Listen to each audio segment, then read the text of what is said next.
He never cuts the mics for this bit, does he? No. I'm just waiting for some of you to say something really prosecutable. Hello, YouTube. I know people. Hello. Hiya. Sweet bunny boy, like a la la la la. That's enough of that.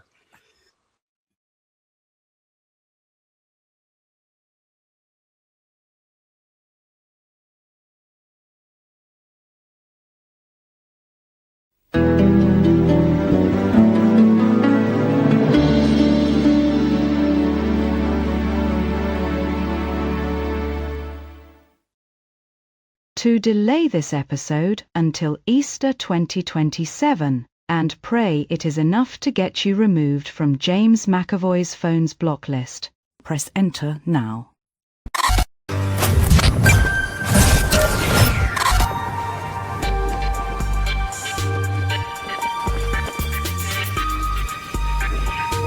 Now on BBC One, it's time for another adventure in space and time with David Tennant and the Polis Box.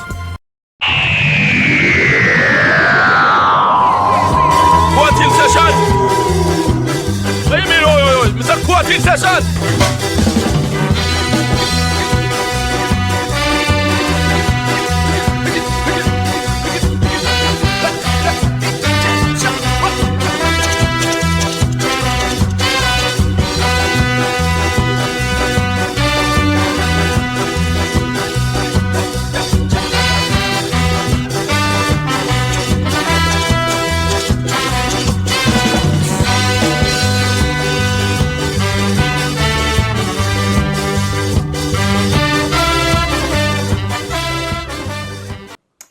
Ladies and gentlemen, boys and girls, welcome to the corner of Doctor Who fandom that tonight brings you the most appalling attempts at a New York accent since, well, Daleks in Manhattan and the evolution of the Daleks, really.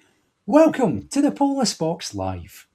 Tonight we've reached the grand finale of our best of 3 trial of Series 3 of New Doctor Who, with Daleks in Manhattan and evolution of the Daleks going before the court, in which the Doctor and Martha arrive in 1930s New York City and enlist the residents of Hooverville to help overthrow the latest dastardly plot concocted by the Daleks.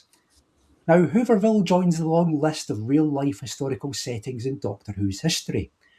Formed as a consequence of the Great Depression and named after the sitting president of the time, Herbert Hoover, Hooverville was a shantytown, populated by the out-of-work residents of the States, who, despite being well below the poverty line, soon formed a brotherhood and fostered an air of camaraderie, developing their own system of governance and ensuring that those housed within never knew hunger, despite only being able to offer up a simple diet of bread, tin beans, rice, and, sometimes as a rare treat, hot dogs. Talking of which, I'm joined as ever tonight by 2 men who carry the generosity and spirit of Hooverville with them wherever they go. After all, they too have also been known to lurk in public parks after dark, offering any resident homeless men the opportunity for a quick nibble on their footlong. It's a joke about morally dubious soliciting. It's Cameron Phillips and David Cummings. I thought we were going to go down the pig route. Yeah, so did I. I thought that's what was going to happen. I thought You know what, we that were would going to get... be an open goal. I thought the pig was going to become Shank, was going to become Shankland, but no, never mind. I would not do that today. I would not do that today. It's too soon, Cam. It's too soon. Too soon. Okay. Let's not go there. How are you both? Are you good? Oh, brilliant. Bad, yeah. Aye. Kind of warm, but getting there. Yeah, getting there. Yeah, A bit beat. bit toasty. Yourself, Judge? Aye, not bad at all. Good. Glad to be here for this grand final of this series of the Polis Box Live. Welcome along, everybody. It is the grand finale of the series. It's the final trial of the series. And it's big in every sense of the word. We've even got a big closing number tonight, but that's still to come.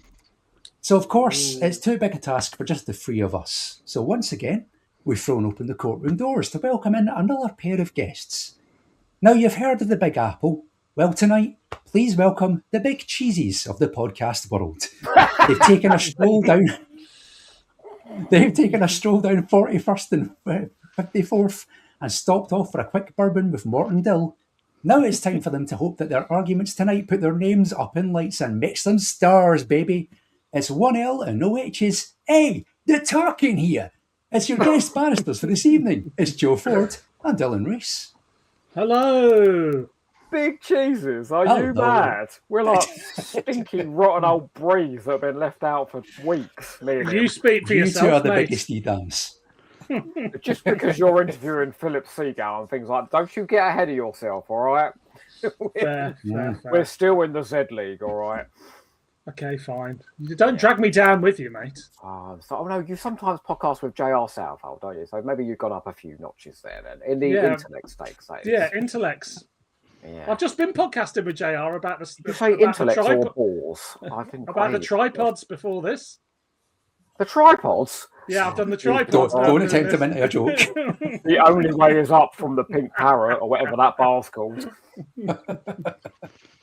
And it was getting his tripods out. No, sorry, no, I'm not going to do it. No. Anyway, how are you two? Are you as well? Yeah, you can't mock him this week. His mother's died this week, all right? I know Dave's been trying That's to fuck true. her I now take it she's back. dead, but, you know, come on now. I'm good. I am hotter than Paul Casey in a pig mask, but apart from that, all good. You're always hot, Dylan. It is Thank you very much. Isn't it? Isn't it? Yeah. Roasted? My God. Okay, well, if you two have done flirting, shall we have a look at the series results so far? Oh, please. Let's do it! Yay! Let's do it. Series results so far then. So first up was Gridlock. That was found guilty by 52% to 48%. Absolute That was in madness. What fucking madness that was. Oh, that's not the madness I'll yet. tell you what was No, madness. that's not the madness Yeah, yet. that's not to come. Because last time round, in the company of Michael Mills, Human Nature and the Family of Blood was found guilty by a whopping 87% to 13%, which none of us, even Dave, saw coming. No. All of it that Dave leads the series 2-0 and is series champion with one trial remaining. This is what happens when we get reform councillors around the country, isn't it? All the votes go off all over the place. What sort of half-wits have you got watching this these days? Well, apparently I watched that episode. I don't remember that result at all. the biggest amount of votes we've had in Polis Box history. Oh, Yeah. my God. Yeah, wow. it was, yeah. Jesus, they really there's even hated more idiots out there, Joe. They really fucking hated it. Well, Dylan, it weren't you and me, because we both love it, don't we? Yeah, it's how peculiar. People are weird. Maybe If the you're here RTD, now- the If you're here now on RTD this hate. chat, please, we want you to name yourselves if you named guilty. For Name and shame. Family of Blood. Yeah.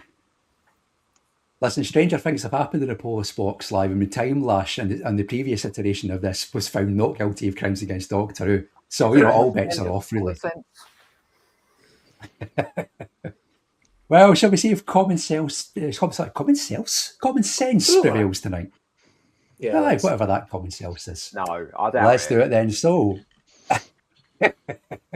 well, we'll find out because it's time for the final time this series, and indeed forever, to go back to 2007, the rock and roll years. Will the defence grant the subject of tonight's trial an escape from New York, or will the prosecution convince you that it's just a load of raging bull? Let's find out as we put Daleks in Manhattan and Evolution of the Daleks on trial. Thank you.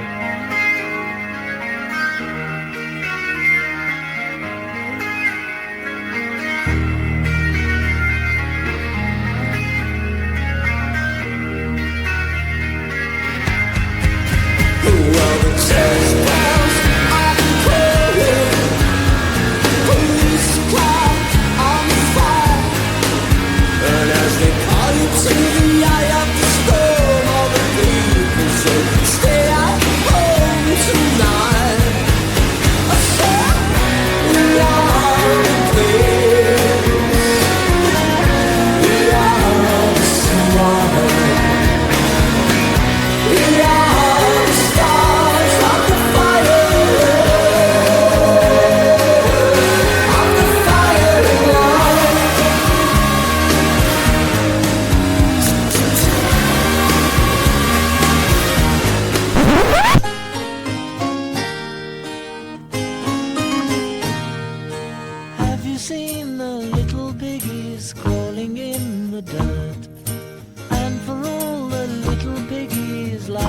getting worse. Always having dirt to play around in.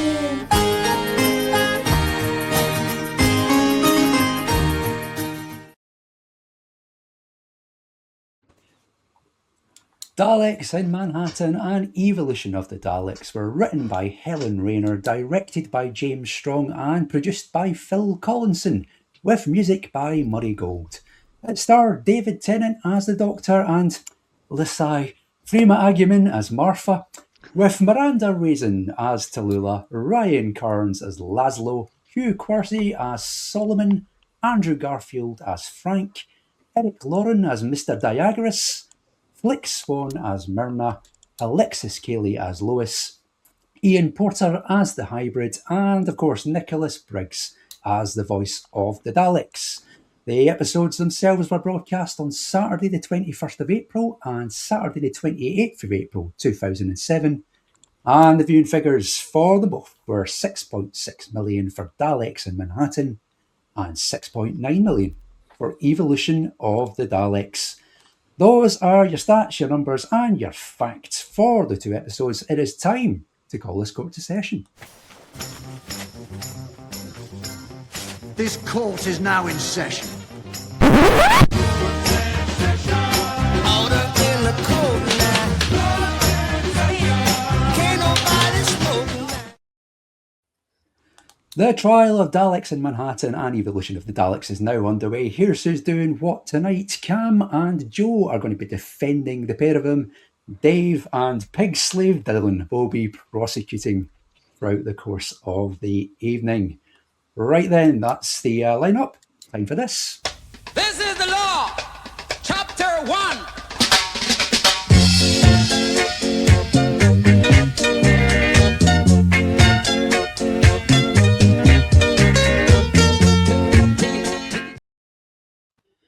Once again, and for the final time this series, we've thrown open the courtroom doors to invite you, the viewers, to take to the witness stand and give us your evidence in the trial of Daleks in Manhattan and Evolution of the Daleks. So let's see what you've got to say about both of them. First up is our guest from our Gridlock episode. To start this series, it's Mark Harrison, who says this. Here's another lost tale of Series 3 from Outpost Gallifrey, our home, our wasted childhood. I'm old enough to remember when someone posted a fake spoiler that the episode set in New York sewers was titled The Manhole Invasion, and someone seriously put it in the spoiler roundup thread.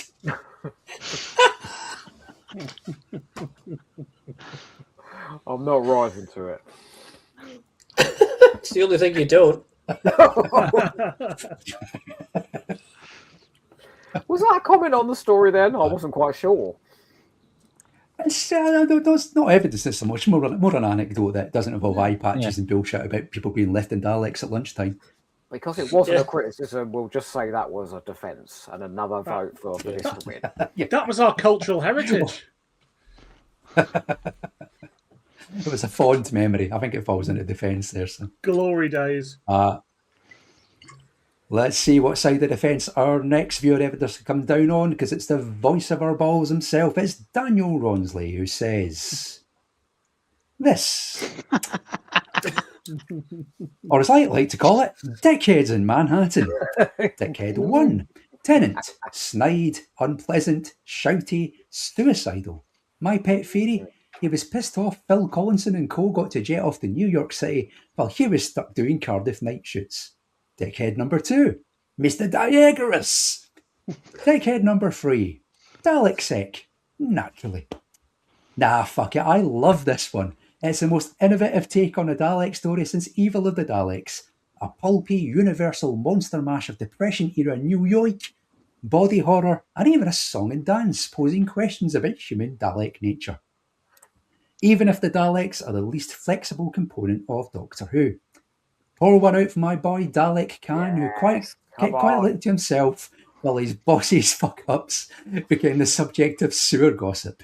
Almost got to shoot the Doctor down, birthed and genocided a new species, and went through reverse Dalek puberty in the process, his voice going from baritone to soprano. Not guilty.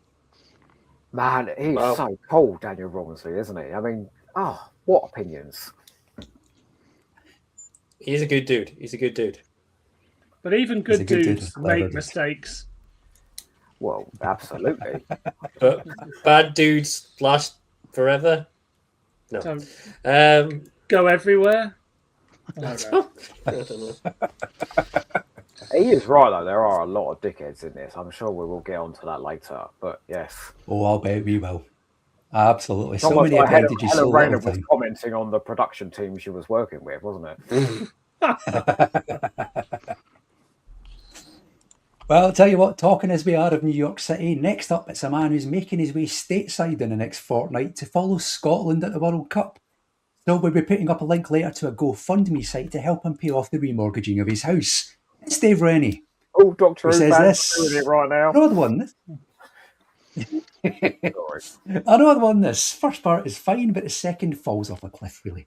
There's Daleks converting pigs, a Dalek man whose suit is still pristine, and an army of human Daleks. Why, and why? The song was all right, and the famous Dalek gossiping moment is good, but I can't save it. Guilty. I mean, we had an army of human Daleks and evil other Daleks. Did he hate that as well? Different though. They actually look like Daleks, not just blokes. Hot men with big guns. Oh, even better. Much better army. And besides, Dave Rennie thinks the Rebel Flesh and the Almost People is the height of the new series. All right, let's not put too much. He's a man of great taste. I love that too. He's a man of no taste. Oh my word! I get the feeling Dylan's suiting his statements to suit his argument tonight. I don't believe you believe that, Dylan. No, I do. I love it. You can tell it's a true. You are joking me. Oh, I do. I love it. Well, next up tonight is a man who doesn't need an army. All he needs is his velvet voice. It is Gareth Bowley, who says this one feels like the unsuccessful third album. But honestly, after the highs of Partings and Doomsday, anything with Daleks would feel like less. Sadly, that's how this feels. Window dressing with little substance. Guilty. Gareth, hands in the air.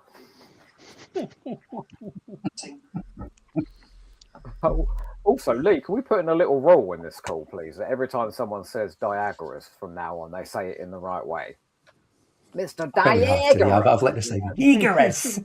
I have let the side down so far. I'll commit to doing better with my accents. Okay, next up is a man who always commits to do better because that's his default setting. It's Jason Thompson, who says, an awful mess. Clumsily plotted. The doctor finds a jellyfish thing in the sewers, takes it back to analyse it with some jury-rigged up lash-up, identifies it as coming from Scarrow, and goes back into the sewers and sees a Dalek anyway. With the doctor standing unarmed in front of the Daleks at least 3 times, and they utterly fail to shoot him every bloody time. But worst of all, the plot hinges on gamma radiation from a solar flare being a DNA-conducting lightning strike that hits at midnight. Which bit of solar flare was not clear? Abysmal and so guilty. When you hear a prosecution like that, you just automatically want to vote not guilty, don't you? I mean, all the fun that this story offers up, and those are the things that piss him off. Oh, save your fun for the song and dance routine. Let's get the science right, okay? Like Christopher Bid Mead. God rest his soul with the wanted. The sun's still on the other side of the earth, and nighttime. It doesn't just go away. You can still get solar flares. Come on, Jesus. I know, but he does have an obsession with the science in Doctor Who. I bet he thinks the Earth's flat. He spends a lot of time being disappointed by Doctor Who in that case. Don't we all? Well, you do, yeah. Well, there'll be more on this subject later on tonight's episode of The Sky at Night. In the meantime, though, this being a very American-centric episode, well, there's only one place we can go now, and that's across the pond to New York City itself, where we'll find the future. Noo Yoik! Where we'll find the futures for everyone who says, Yoik! This should have opened with the Doctor giving Martha the keys, and God love this guy. He really doesn't want to use foul language on this podcast of all places. Oh, you can say it, dude. Say it.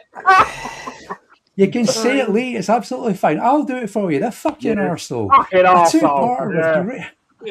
A two-parter with great ideas and potential.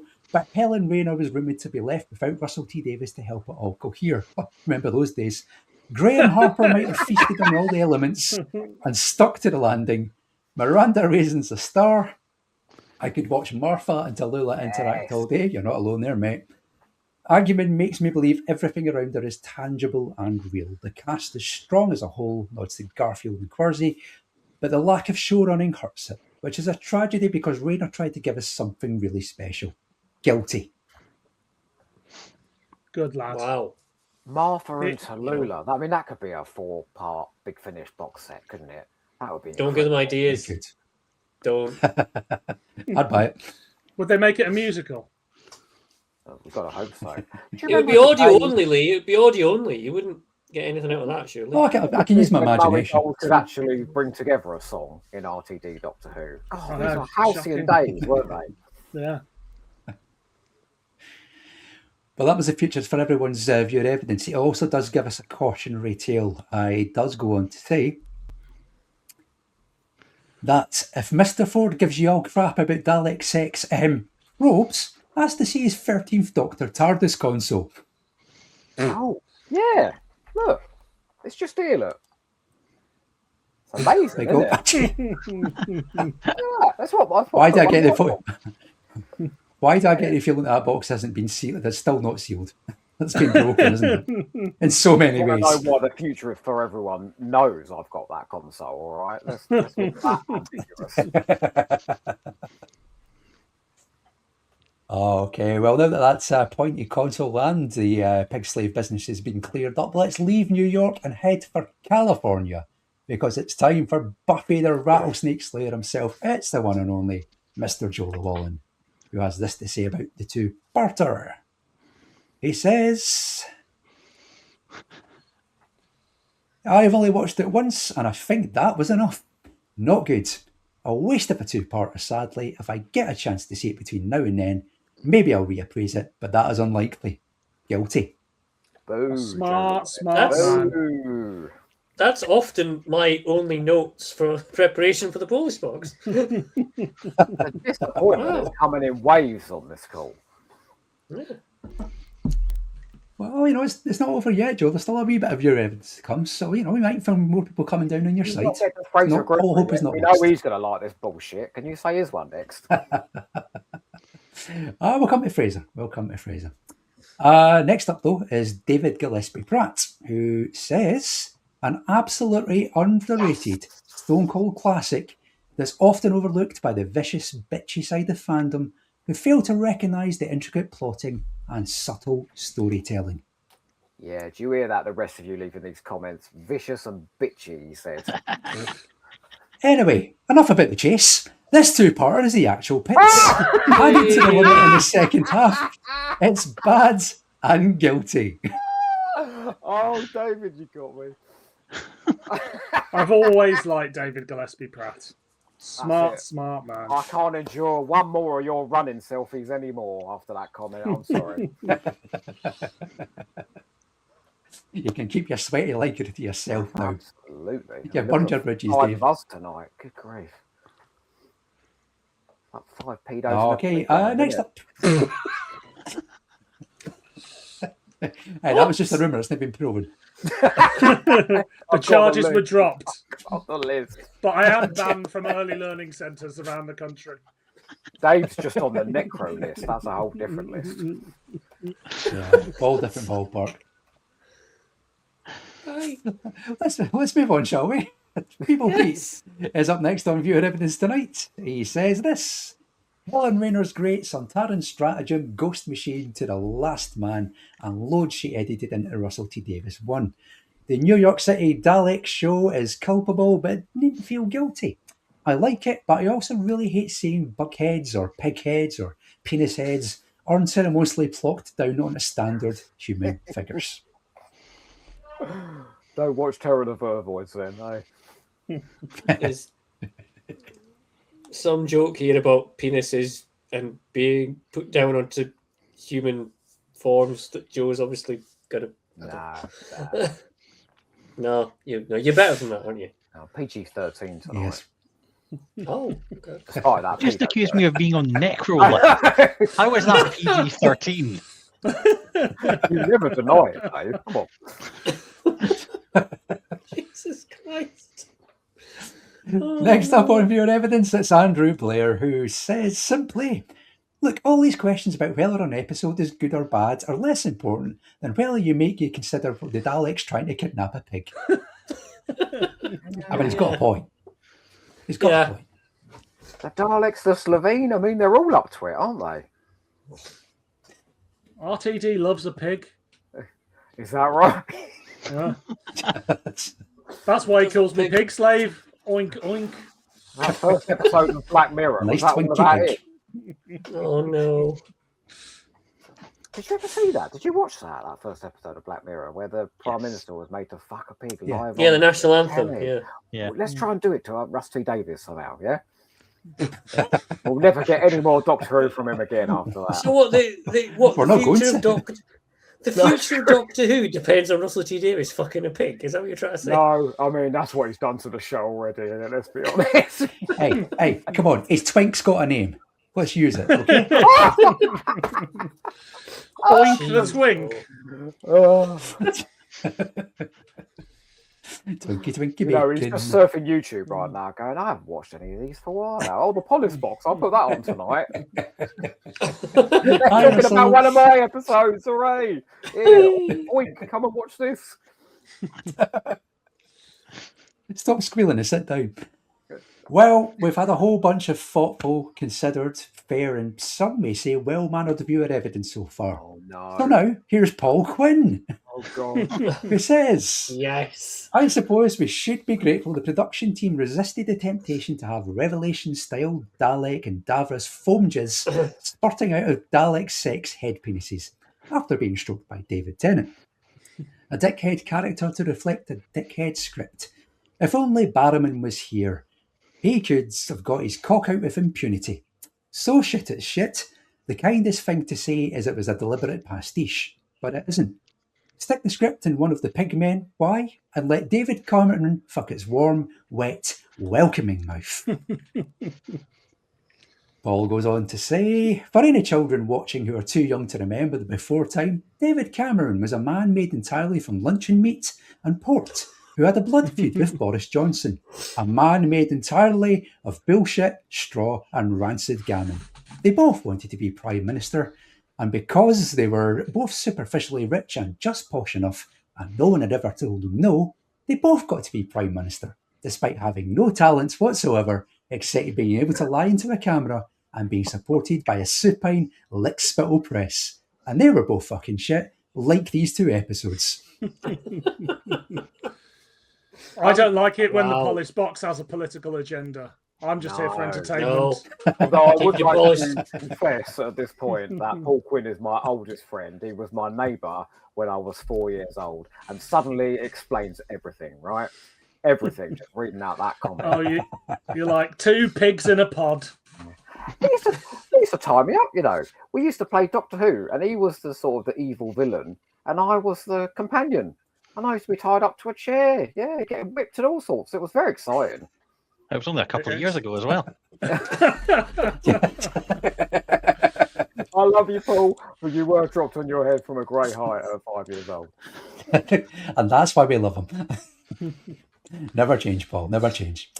Right then, final bit of your evidence tonight, and it is a special in-person donation to the doc. It's time, ladies and gentlemen, to get yourself a cup of tea and a biscuit, because here comes Fraser Gregory. Hello. Thank you for inviting me to this very special edition of the Polis Box Live.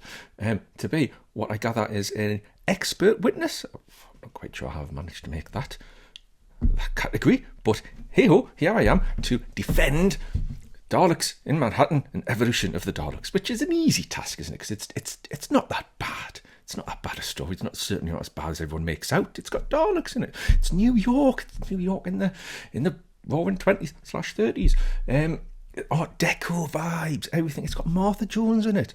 I mean, how can you possibly hate an episode that's got Martha Jones in it? That certainly makes it not guilty to start with. It's doing things with the Daleks again, making them clever, making them interesting, without just adding bits on like Moffat does.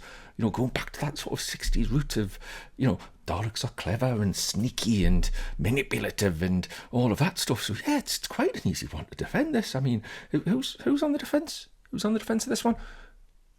Joe Llewellyn. The slayer of snakes, keeper of the meat bees. I genuinely don't fancy anyone that's going up against him. I certainly wouldn't want to do it. It's what? Ford. Joe Ford is defending. Right. Okay.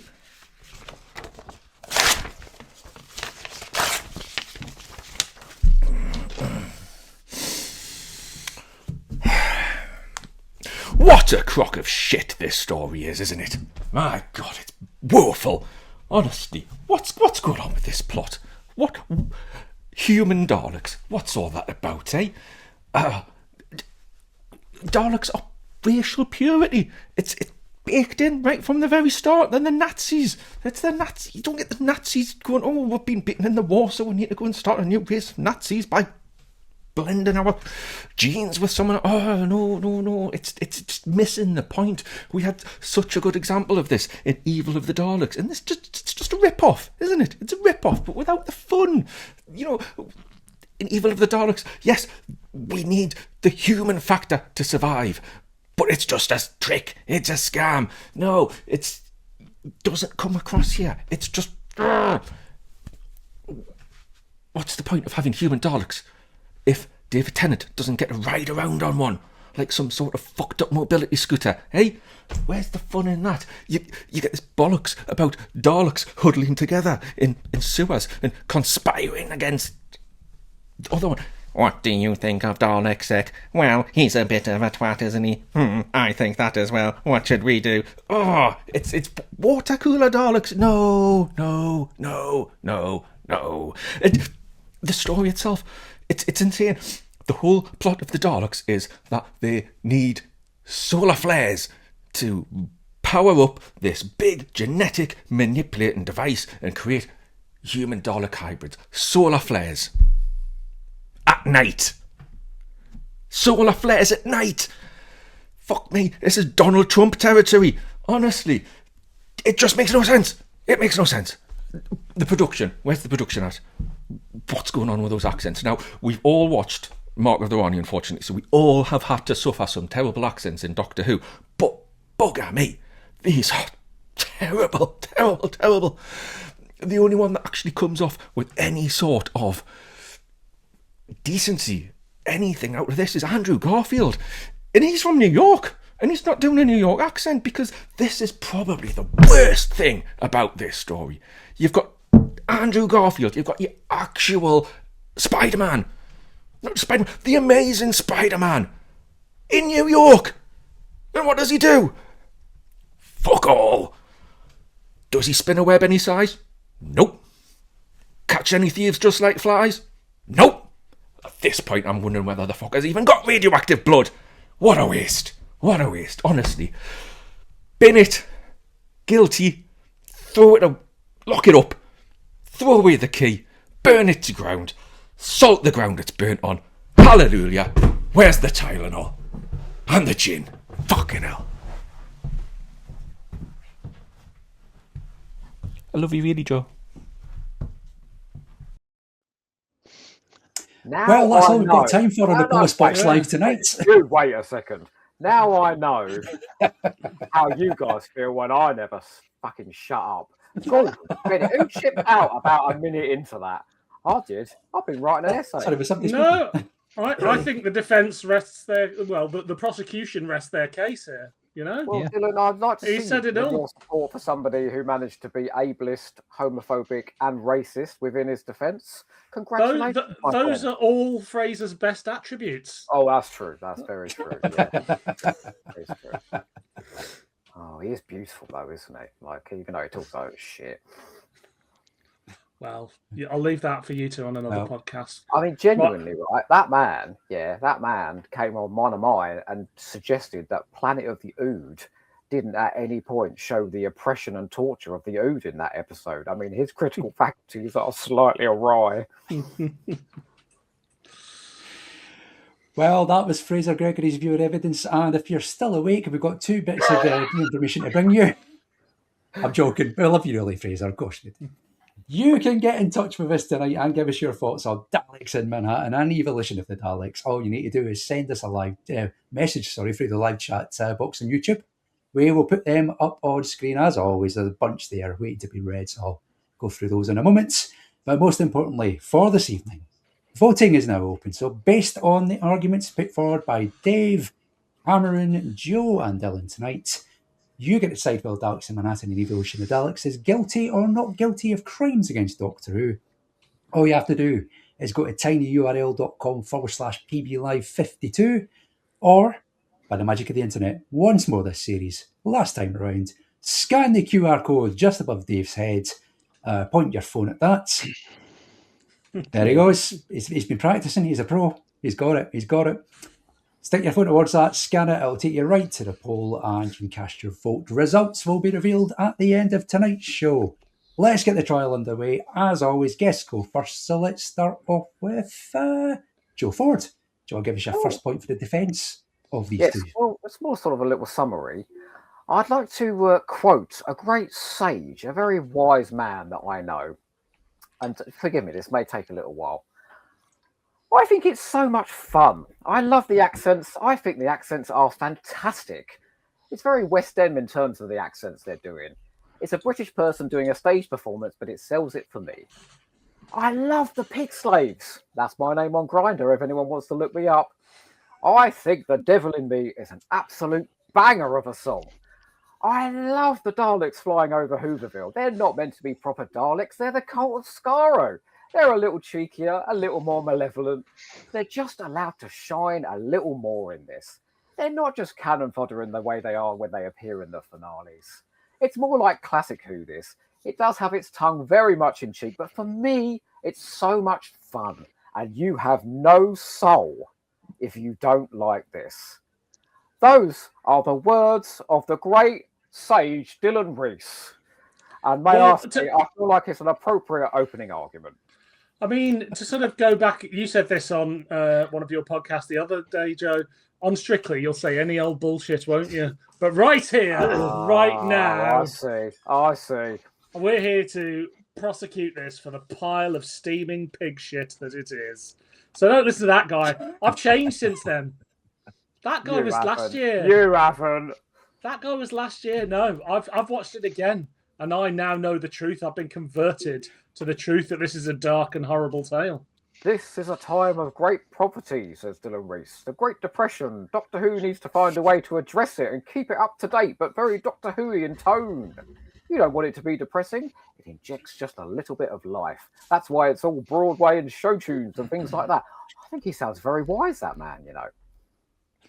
I would like to ask for this evidence to be removed from the court, as I don't think it's within fitting for this sort of... Because we're here to present an argument.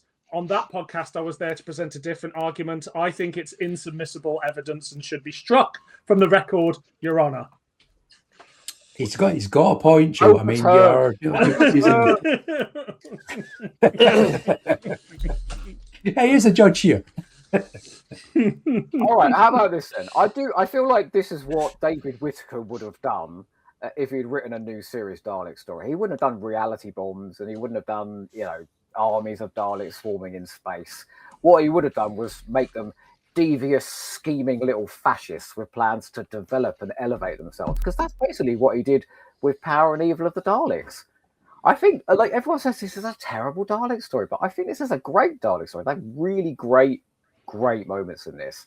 That bit where the Dalek looks out over New York and pines for its home. I mean, we're having a genuine character moment for a bloody Dalek there, pondering Skaro. The two Daleks that gossip behind sex back in the sewers. Come on, we all love that scene.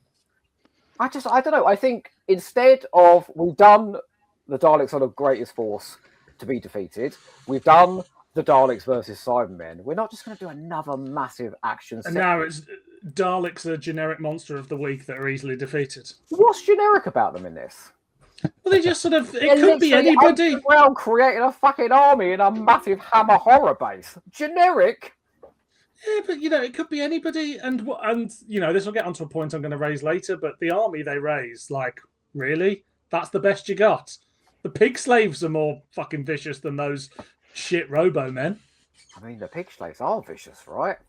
Yeah, and fantastic lovers. Snivelling, honking, massive razor sharp teeth, turning beautiful men from desperate housewives into monsters. I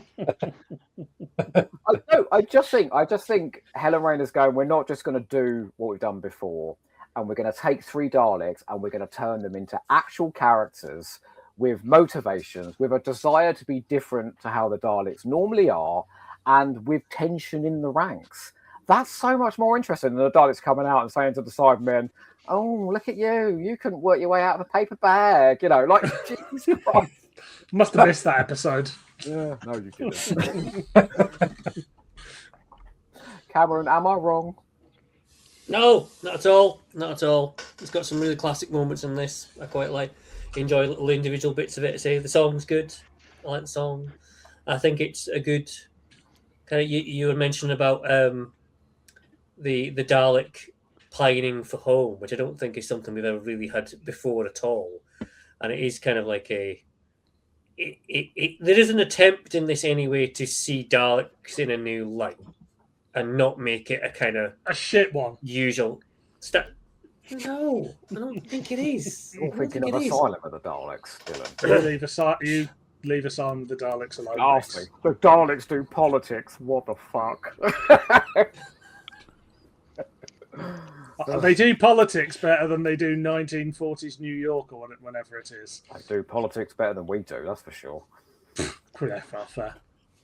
Is that like Daleks are now standing as reform candidates in your local borough? And who was it who said about, Daleks are all about racial purity? What a load of nonsense. Look at the Dalek stories over the years. They're always throwing things in the mix. They did it in the part in other ways, which you lauded. No, he goes, 1 cell in 1,000 or 1 cell in 1,000,000 was suitable to join the Dalek race. It takes the Daleks and it turns them into just this fallible, defeatable bunch of blokes who can't do a Dalek / New York accent, and they're just like, "Oh, I'm a Dalek. Oh, I'm a fucking Dalek, mate. I'm a Dalek. Come on." Perhaps you wanted it. Jesus Christ. I'll exterminate you, you piece of shit. Oh, wouldn't it have been great if they spoke like that? That's how they speak. I watched it today. That's how they speak. It's just like, oh, look, some grey people in a theatre holding a gun. Yeah, nothing says the menace of the Daleks like those twats. Wow, just wow, unbelievable. I mean, what's wrong with them? Dylan Rees is directly responsible for Nicholas Briggs churning out a sausage factory of tedious fucking Dalek stories all the time, because all he wants Dylan and Dylan alone run around in spaceships with Daleks shooting people. It's just so boring. It's been done to death. It's why no one's buying Big Finish anymore. Joe, I haven't bought a Big Finish in years. I pirate them all. You're still reviewing them though. You wouldn't steal a car. My point is I think Helen Rayner is approaching the Daleks from a new, fresh direction. If that doesn't work, direction. If that doesn't work for you, fair enough. But props for effort. You spent 2 seasons building them up as the big bad, and now they're just this weird cannon fodder in the middle of the season, and they've got an army of basically robo-men that they're trying to convince is the future of the Daleks, and it's just not the future of the Daleks. They literally come in and start massacring people from the skies. They come from the heavens and start murdering the poor people of New York. How can you say they are not effective monsters in this?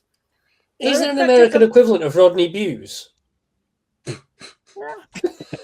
He might be there, and he can't control his mind in New York. I can't stand the confusion in my mind. What you gonna do? I mean, that is a great sequence, that bit with the Daleks swooping in, because the Doctor's there, David Tennant being more of a prick than he's ever been in his life, screaming his head off. I mean, I would have shot We'll him. come back to that later. Oh, no, he's very... It's a high bar. Yeah. Thank God we've Please, got Frank let's. Ratchman in this. But he's sort of twitching away. He's like, God, I really want to fucking kill him. And then he just can't help it. He just does it, doesn't he? He starts shooting, and in they come. It's bloody carnage. It's wonderful. It makes the action sequence in Battlefield look like play school. Yeah, Battlefield's a lot of flailing around with swords and kind of going, "Yeah." This is a lot more considered. Of course, it is. I mean, there is the cool scene when they're flying above Hooverville, shooting everything that way, and all the survivors. Yeah, and you can't tell they're actually shooting the Daleks on a backlot somewhere, and then a park in Cardiff, and then a CGI New York. It's indistinguishable. You can't tell how they pieced this bit of magic together. It wasn't an issue for you in the 60s when they were doing that with a backcloth. No, absolutely not. It's But it's Doctor not Who, the 1960s. No, this is a big, high-end BBC One drama, and it needs to behave like one. Yeah, that's when you get Angels Take Manhattan, and I know what you think of that one. But and that's more insubmissible evidence, by the way. No, yeah, I'm taking over this, Dylan. Don't you worry. Well, that's when they went to New York. Logged in the court records. Having the Daleks with their backs to the wall, a situation I absolutely empathise with. It's really interesting. I think it is interesting that they think they're the last three. Well, they are the last three, aren't they? They think they're the last three, so they're trying to sort of build an army of their own, and they're a bit scared, and they're doing crazy, quirky, wacky things in order to get there. I don't know. I just think it's something worth exploring rather than pew pew, you're dead, the army's coming.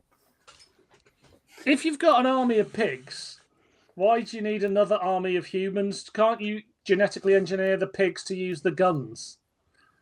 What's the difference between a pig slave and a human Dalek? You can't get Trolls.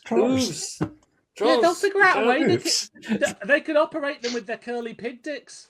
I know, but they could use the people and infiltrate them in society and then get them to murder everybody. You can't really infiltrate those pigs, can they? You're not infiltrating people that talk like those guys who are like, I'm a Dalek. I'm a human Dalek. It's not happening. It's true. It's a plan with flaws, we have to admit. Well, it is a plan with flaws. They're a bit rubbish, actually. Yeah. But it is interesting and it is different, and I do appreciate that. Yeah. Okay. Absolutely. Have we got any more to come in on that point then? Or we kicked that one around enough? What do you reckon? Nope. Okay. All right then. Before we go to the next point, let's go to some of the comments that have been coming in. Joe Llewellyn's been in touch to say, good evening, gents. I'm on my lunch hour and at the local sporting goods store doing a very American thing. Oh, yes. Yes. What a guy. Yes. I like to imagine it as like the store from Gremlins. It's got like, you can just pick up a baseball bat and then like a hockey mask. Yeah. What does he mean he's doing a very American thing? Is he murdering immigrants? Something like that? Wow. Joe Ford. Jesus. Mr. Let's Llewellyn, move don't on. listen to Joe Ford. He knows I love him. Good grief. He used to be in the US Navy. He knows people that could have you killed. That's a bold move. He's not in the Navy. He gets upset when you say the wrong branch of the military. Sorry. He was an engineer in the US Army. So we'll keep that right. I don't think he kills immigrants. I'm next on the list. I think he probably got sent to foreign countries to kill people there. They're not immigrants if it's in their own countries. That's different. Yeah, let's move on. Fraser Gregory's also been in touch to say, I left debris in my car for weeks once, wondered why the car smelled of farts before I remembered it was there. Oh, yeah. Lovely bedtime tale. Nice. Always be mindful of your cheese, is the moral of the story. I try. Paul Quinn's been in touch to ask which cunts found Gridlock guilty. Well, quite. Yeah, absolutely. Well, if we can surely give Paul Quinn all the names and addresses now. And they can expect a visit sometime soon. A quiet chat. He'll be wearing that squelchy cock-faced mask, wouldn't he? Go around murdering people. Made entirely felt. He also asked which legends found human nature guilty, so there's more people he has to go and pay a visit those on. arseholes. Contrary ones. He is pulling you up on something as well, Joey. He does say, if I can bring this up on screen, there we go. Not the bondage story again. It was the 80s. It was fine. I wasn't criticising, just saying I've got a penchant for bondage now. Thank you, Paul. Did I get on this podcast tonight to talk about your Ford love of bondage? Oh, I'm sorry. Please. I didn't bring it up. You say it's what we're getting. Yeah, I know. You say that like he doesn't bring it up all the time. Yeah. Like you're expecting a serious conversation with Joe Ford about something. I And just not gave you many serious points about the Daleks in this story. Thank you very much. And you started doing cod American accents. Cod? What about that? Talking Cod? about that, Very fishy, yeah. it was like being there. Talking of Daleks, Daniel Ronsley's been in touch to say Dylan is no longer a Dalek. Yes. Go on, Daniel. And he also says, I think after a performance like that, Fraser's just put Tallulah out of a job. Look out, Broadway. Right then, let's go to the next point, which will be Dave. Let's have your first point for the prosecution of Daleks in Manhattan and evolution of the Daleks, please. We've talked about this a little bit, and I was featured heavily in the intro. The pig slaves. Why pigs? I mean, they've got all of North America's animals to choose from. They could have gone for wolves. They could have gone for anything except they chose pig slaves. Why pigs? It makes no sense in the story. Very And they're in adaptable, New York. vaguely intelligent. They're in New York. Surely it'd be rat slaves. Like, what animals do you Too have access small. to? Rats, dogs, cats. Too small. Too Where small. are the dog slaves? They could have had turtles, but There's the meatpacking district. Could have had bull slaves. Oh yeah. But like pigs doesn't make sense because yes, they're famous for being nearly as intelligent as most humans. Fine, but as we've said, they don't have hands. They're also known for being very aggressive and very territorial, which is not what you want in your slaves. Dave, So I've I just don't get why Googled they it. picked pig I've slaves. just Googled it. It says, in fact, cognitive studies consistently rank them as one of the most top 5 smartest animals in the world, often outperforming all other animals, including everything you guys just mentioned, and abilities similar to a 13-year-old human and Dylan Rees. There you go. Well, Doctor Who fans often rank you as one of their top 5 podcasters. It just goes to show that the stats can be wrong. No, don't, Dylan. No, they don't.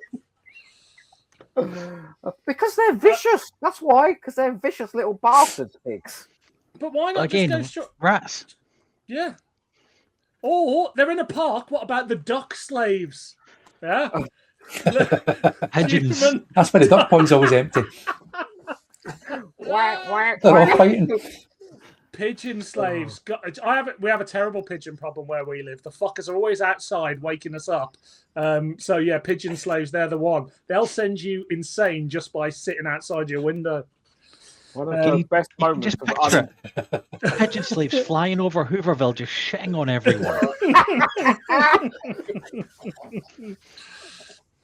It does Yeah. sound. It does sound. We're writing a Attack. better story already. I'm just going to show you all my arse for a second. Please carry on debating. You know that bit? There is a very unintentionally funny moment in this. You know when they're going up in the. He's in an the old- Kidding. A gold lammy Arsenal out. To win, I to told them I'd be lose. so proud. I fancied a beer, so here we He are. needs one. Yeah, it's going to be that sort of Polis Box. Is there any other sort? No, that's true. I think this is. Yeah, I think I've only done Yeah. one sober once. So They're going up in the lift, right? The pit slaves going up to kill Martha and that fella from Spider-Man and all of that, and they're sort of going, "Oh, come on, hurry up!" It's like a so child funny. that needs a wee. Yeah, yeah. And there's one that's got like a constant look of shock, like cliffhanger face. He's like, "Oh," it looks like that throughout the whole story. Very funny. My favourite's the one at the front of the crowd is just impatiently sort of watching the dialogue up and down. Almost like filing his trotters away with weights. Give that man a BAFTA. I like the one that puts it. the one that pretends to be all cute and then attacks David Tennant. He's like, "Oh, all right, I'm going to save you. I'm the Doctor." And then it's going, "Oh, me, I'm a little pig slave. That's I worrying, could possibly hurt you." the sort of children that Laszlo and Tallulah are going to have after this story. I mean, what the hell is that child going to come out like? Half Miranda Raven, half pig? She's I mean, not. I'd still shag it. Not when it's a child, but it's an adult. You shag anything. The 5 nonces. Fuck. 4 nonces and a necro. That was it. That's the episode title. Oh my No lucky tenders tonight. No, That's it. no, that is not the episode title. No, that is not. Yes. I've won the reform vote. I think it's because they are incongruous, right? You don't expect to see pigs standing around, guarding places and attacking people. And that's Doctor Who. Pigmen is Doctor Who. We do animals, all the time, sort of being enlarged and humanified, and we've done rhinos, we've done everything. I think that's why they chose pigs, just because it looks weird and creepy, and the kids will be going, "Ooh," as they're sort of, towards them. Yeah, it's a nice The original audience idea. do Like, agree with you. pigs as people, or statues as people, or scarecrows as people. It's nice and original. Or cats as people. We've not seen that one for a couple of weeks. Also, they had no, to see wasn't it? things Ask as people. one. Very well. And let's face it, those pig slaves didn't exactly hit it off with the kids, because when the bargain bins of Doctor Who action figures were there, besides Grandma Connolly and Destroyed Cassandra, it was Laszlo and pig slaves left right at the bottom. Yeah. The kids rejected the pigs. They said, "We don't want pigs. They're mad. Cats. We don't want pigs." They should have all got Destroy Cassandra, because you can blow amazing bubbles through that, You put it in a bit of fairy liquid. Honestly. The audience are agreeing on the old pigs thing. They're backing you up here, Joe, because Joe Llewellyn's been in touch to say, as someone who's raised pigs in the past, of course he has. I can say they are smart, mean, and very strong. Yep, there you go. That's what you want. I would only trust one I would man to imagine- raise pigs, and that would be Joe Llewellyn. Joe, Vaguely- how do you vaguely know they obedient. are smart, mean, and very strong? Can you put Because he's that in raised them. He's raised Same. them. Yeah. He's raised, challenged them to a game of chess. He's had an argument with them Oh, and right. a fight. That's it. Amazing. Yeah. Absolutely amazing. Go pigs. Go pigs. Okay. Any more than that point? Seem to just going to hold there. I'm guessing not. I think we've exhausted the pig I'll take chat. that. Yeah, I think we have, haven't we? So let's move on then. More comments. Joe Llewellyn said, "My days of going overseas to enforce the will of the USA are well behind me. I come in peace unless you're a poisonous snake. Oh, we love you, Joe. Then you're in trouble." Yeah. We Yep. do. Awesome. We love Joe Llewellyn. Joe Llewellyn doesn't love some aspects of Joe Ford. He says, "Joe Ford, the king of dodgy American accents." And that's some stiff competition Have tonight. you heard I Dylan can tell Rees you. on this call? Are you mad? He's been the most convincing one yet. 2 L's on an H. Also in touch, Michael has been in touch. Good evening, Michael. He said, "Pigs guarding places. That's quintessential Doctor Who." Exactly. Cool. It's in the guidebook. Right, let's go to Cam then next. Do you want to give us your first point for the defence of Daleks? Oh, and geez. the evolution of Daleks? Excuse me. Where am I? Down my long list of nonsense here. I quite liked this, as we would always get usually a story of the sort of glitz and glamour of New York. And I quite like the fact that this is a story, not just a Doctor Who story, but a television thing in general, that's not afraid to do the more darker side of New York at a certain time scale in the Great Depression. You know what I mean? We have got the song and dance numbers. We have got the theatre here of Broadway, but then we get Hooverville itself. Do you think and that's the because they slums. realised they couldn't do glitz and glam of New York in Cardiff, but they could do shitty backstreet and a park? It's probably more to do with the fact that they didn't want to have Daleks showing any kind of love for musical theatre. You know, My ex-husband's dad was a professional choreographer who toured the entire world with massive shows. Yeah, shows you would know. Who watched The Devil? What's it called? You Got the Devil in Me, and he said that was a fantastic production they put on the TV. So yeah, exactly. No one's doubting the highlight of this episode is the song. I think it's fair to say. Yep. But you know, like an angelic blonde, do you asking to put the devil in her? Yes, she can put the devil in me, and I don't mind. I'm a modern man. What she keeps in a bedside table can be kept in me. Fair.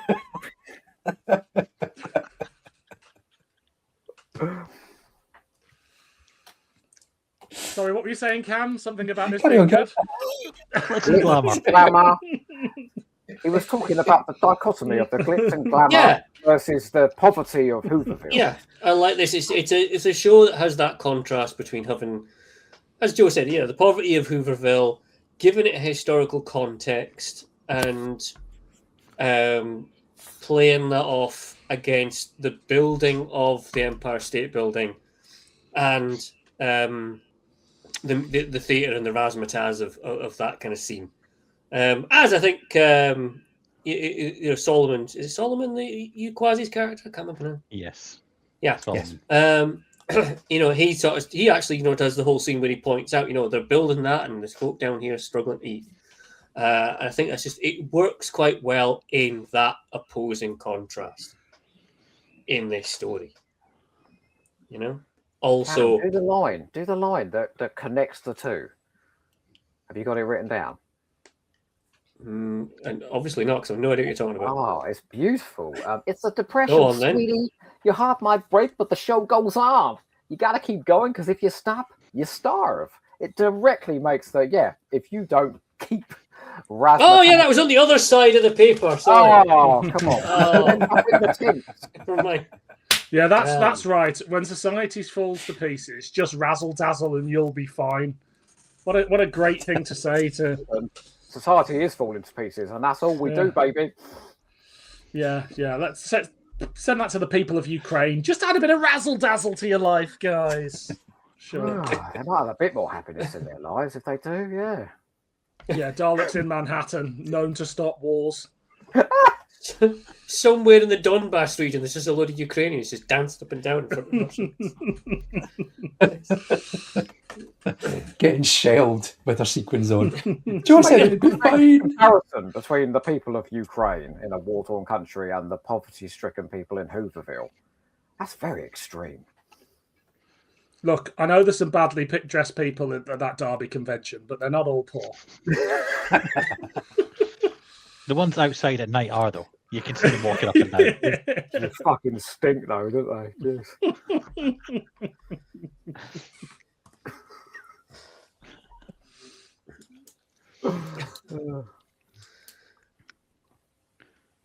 Anything else? It's quick fire tonight. It's quick fire. It's quite. It's a pointless as well, isn't it? It is a great potted history of Hooverville. I don't think you come out of this, because I knew very little about Hooverville, and I don't think you come out of this not understanding the situation, how it happened, and the implications of it. And they do show it, right? They show people literally living in mud, and then how bad it got. Indistinguishable from Cardiff today. Well, yes. No, but everything's going to be Cardiff, isn't it? At some point, everything's going to be at some point in Cardiff.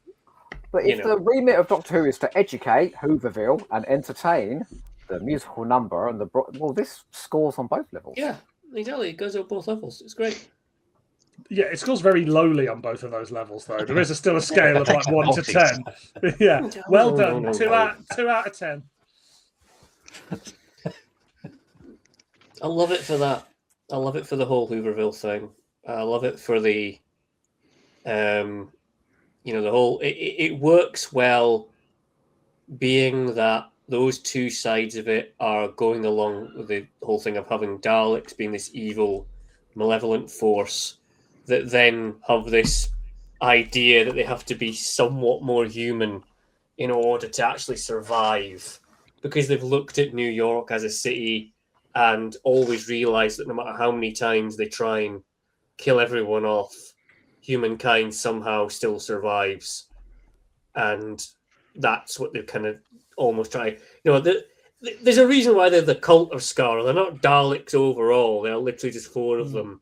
And then one in the 4 has hatched this crazy plan that might get them somewhere that's somewhat different from what they've tried before. How did Dylan put it? Cheekier and a little more malevolent. I think that's they do make the point that humans always survive, which would be fine if this was happening after a Dalek invasion, but the Daleks haven't invaded Earth at this point anytime, so it's just another bit in their evolution. And the Daleks don't care about like the crash of the economy, do they? So it's kind of a moot point. Well, no, they're evil little capitalists, aren't they? They're exploiting people just to earn one shiny gold coin at the end of the day, to have their fabulous Trump Tower built to gather the lightning. Bastards! But also, why bother with pig slaves when there's actual people that are willing to work for slave wages? Especially when actual desperate people. Dalek Khan's already said that he could enter the minds of who was it, Mr. Diagoras, and tempt him there. So why not just do that with the other people? Again, no, we've got to spend a few weeks mutating some pigs to build us an army of humans. It's like, just start at the humans. But pigs will be like ready supply. Humans are probably more complicated, I'm guessing. I don't know. I've never genetically spliced. Oh, you haven't lived. I know. There's a lot more humans in New York than pigs. Just saying. What are you saying? They should create like loads of Dalek mutants and then create lots of human Dalek hybrids? No. What I'm saying is, what's this roundabout way of just getting back to humans when they can mind control humans and lure them in? Or just give them cash. Just be like, here's 50p, Nobody's mate. pay them. Get yourself some soup and a haircut. Just pay them a decent living wage. That's all we have to do. Yeah, it's just we're obsessed with the pigs too much. So you notice how when we mention the pigs, the conversation just grinds to a halt because everyone's like, pigs. Pigs too much. To go back to your point, a notorious conversation killer. At the end of this, if you'd say to most of the people that watched it, was Hooverville a real place that really happened, or was it made up for this story? Most people would have gone, I have no idea. It might have been real, it might not. So you can say it educates people, but it doesn't say, this actually happened, Martha. This is really true in your London, in your world. This actually happened. I think they do say that in the first episode, that this is real and this does actually happen. They have a very explicit conversation about how this is a moment in history. Yes, David Tennant as the Doctor saying this is what happened. Well, I'm hoping the kids watching aren't stupid then, and we'll take that as, yes, this actually happened. But when he goes to New York, he tells a story at the start of the episode about why it's there. Tennant always does the exposition story at the start. The difference is this actually happened, but it's still a Tennant exposition story, so you don't know if it's real or not. So as much as you can argue that educate people about something that actually happened. The argument there is depending on the stupidity of the children watching, and admittedly, most of them are stupid these days, but they're always on their phones. They've just got to Google. Yeah, that's what you got. I mean, it's you just have to read a history book. It's fine. You know, the young people should read books anymore. Are you mad? Yeah, books, pages, libraries. Defend them with all our strength. Dylan, I wish you was saying that they create a load of human Dalek hybrids. Imagine an army of them going out into the world. I mean, people wouldn't know whether to laugh or run, would they? I mean, it would be wonderful. Well, I'm sure we'll get there. Yeah. Well, that's sort of Doctor in a nutshell. You know, we've covered. Oh, sorry. That's all right. It's fine. I was just saying, so we've covered quite a lot on this point. I mean, about paying people a decent living wage, the stupidity of the youth today, and they say that Doctor Who podcasts are solely populated by middle-aged white men with opinions. We're disproving that fact tonight. Yeah, well. So here's a question: how long after the Doctor left did it take before somebody barbecued a pig slave? Oh, bet it tastes Not spit absolutely roasted, no? delicious. Yeah. You ever had a Yes, they proper were- hog roast? I Yeah. bet it's delicious. Laszlo was spit roasted by the end of the week. Tallulah served him up at the wedding. Yeah, go on, go and get some I of them in mean, the you've got a whole Apple park in his full of mouth. starving people. Yep. Yeah, those pig slaves. Ready-made bacon sandwiches for all. And And you they say only there's lasted no 3 happy weeks. ending here. It's only 3 weeks. Jesus.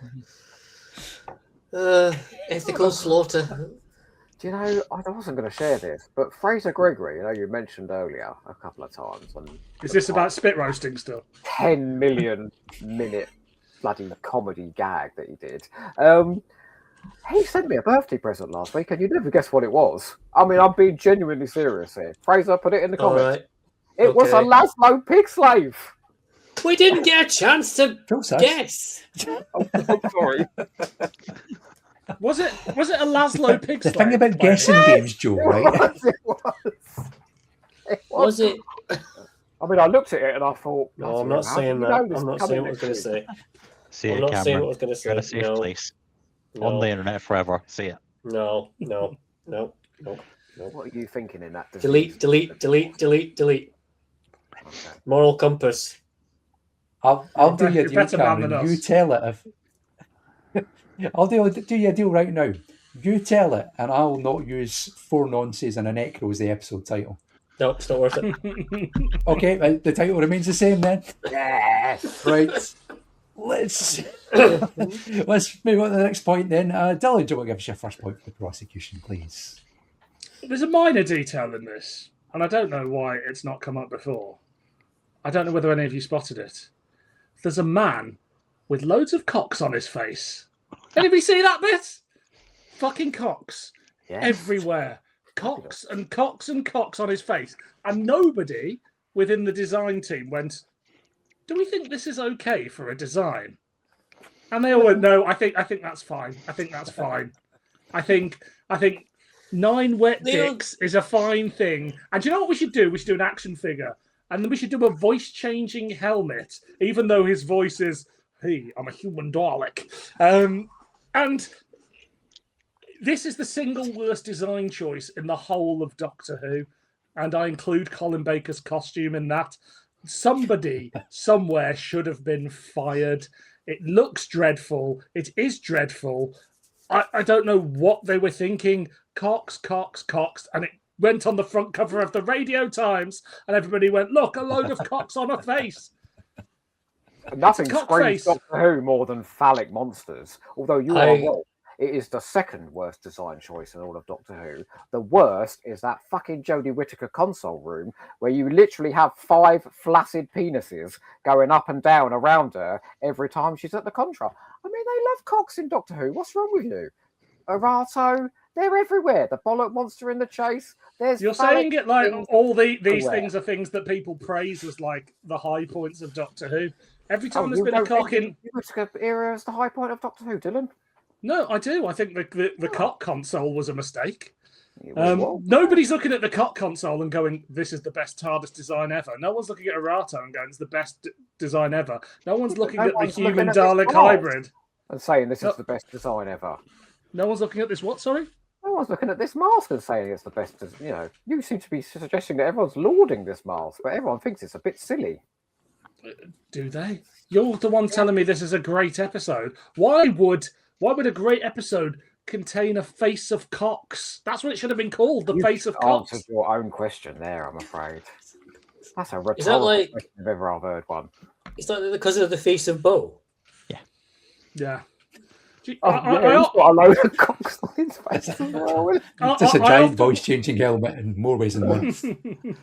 I often wonder whether there's other floating cabinets with the other parts of the face of Bo in. So you get the arm of Bo and then ultimately the giant floating cock of Bo. Are they all The arse of Bo. The only cock we thought would never show up in the new series is Alpha Centauri. Oh, wait, no, he did. Yeah. He did. I don't know, I think there was more surprising cocks in the set of Doctor Who, and I think we all know who we're talking about here. Yeah. I mean, So yeah, wait, the face of it's cocks. not. It's inexcusable. What did you want him to have? Because the only other thing I can think of, right, if you want to have a Dalek and a human hybrid, would be like a big fleshy thing just coming up his forehead. That's the only other design you could have had. Just doing this, distracting everything from the television screen. Oh no, slapping about. That's the Dalek thingy from Asylum of the Daleks. Remember the great big cock stopped bursting out of their heads? Do you remember? Yeah, exactly. Yeah. Imagine that. Imagine that, just the whole thing. Just like. Imagine being confronted by that, Dylan. Imagine, waking up at night and at the end of the room, it's a big guy, a tall guy in a big suit with big sort of webbed hands, and he's got a massive phallus just sticking out of his head like that, and just goes, I've come to take over the world. All right, he'd be sucking that off in seconds. How dare you? I just think there's a better way to do a human Dalek hybrid than a man in a perfectly presented suit with 9 cocks on his face. Call me crazy. It's not like we haven't done. It's not like we haven't done mutations before. Like, there's a really horrible sort of hybrid Dalek thing that you could do, but it's not somebody in a suit with cocks on his face. It's just not. It was a terrible idea. Sorry, this has just come in from one of your listeners right now, okay, who's just messaged me personally. Cocks on my speaker whilst my neighbours chew in the garden, he says. Please, will you calm down, people? Oh, dear, sorry. Who was that? That's Simon. That's it. Simon should not have said that because we're just going to encourage us now, isn't it? You don't want no cock, sorry. Why don't you put the radio on? Maybe listen to Sarah Cox. Oh, well done. That's the only other celebrity with a cock in their name I can think of. Sort of rude-looking monsters, though, right? Yeah, the other Brian Cox. Rude-looking monsters are a staple of Doctor Who, and it's not like it's gone away in the new series. There are ridiculously phallic monsters in the new series as well. And wouldn't you rather have something that's memorable than just going, oh, yeah, remember that guy? I don't really remember what he looks like. No. 9 cocks on the cover of the Radio Times. You're never going to forget it. It's seared into my mind, but not in a good way. It's that thing, isn't it? Of like, we all want Doctor Who to be good, and Doctor Who was riding high. And I saw that thing on the Radio Times front cover, and obviously I had to buy it. And I was with some friends, and the embarrassment I felt, like, I should have just bought porn. I wonder you're perpetually disappointed by Doctor Who if you are looking for it to be good. Are you the only person, Dylan, who legitimately has a choice between the Radio Times and porn? No, all the magazines exist. It's your choice. No. It's binary. That or that. Yeah, that's all I buy. Oh, that and Gun magazine. Wow. I mean, the thing is, all right, with the mask, they could have just had them limp, right? But no, they chose to have them twitch, which is wiggly twitching Dalek. Avant-garde, may I say? Big Dalek Twitching cocks. Fraser Gregory's been in touch to say, quick, somebody mentioned Terrace Dicks. Oh, dear. Oh no. Okay, Jesus. are we all done with that point then? I think we probably will be, yeah. Pigs, cocks, and accents. Oh my. Yeah. What more do you want from an episode of the Polis Box Live? Fraser Gregg has also been in touch to confirm the choice of present that was given to Joe. It was, in fact, a Laszlo sex slave. Oh, thank you. Nice. Very generous of you. Thank you. And also, the face of Cox is John Barrowman's nickname on set. True fact. Exactly. Just lost his mum, Fraser, all right? Cut him some slack. Sorry. Poor John Barrow. And Daniel Ronsley says, to be fair, Dalek Sick is a massive dickhead. Did you see him bitching out the cyber leader in Doomsday? Fair. Oh, do you remember the cyber controller in Tomb of the Cybermen? I mean, he was just one massive cockhead, wasn't he? He was amazing. I thought that was the picture in front of your console box there for a second. Just draw a face on it. It's him. It's a very bizarre thing for the designer of the Jodie console room to take inspiration from Evolution of the Daleks, isn't it? But there we go. Yeah, all comes round eventually. Right, we are going to disappear off for a quick break. If you have not already done so, the poll is open. You can go and cast your vote in tonight's poll. All you have to do is go to tinyurl.com/pblive52 or scan that QR code up in the top right-hand corner. I'll take you straight to the poll, cast your vote, reveal the results at the end of tonight's show. We will be back in a few minutes' time to carry on the trial. We'll see you very shortly. Cox.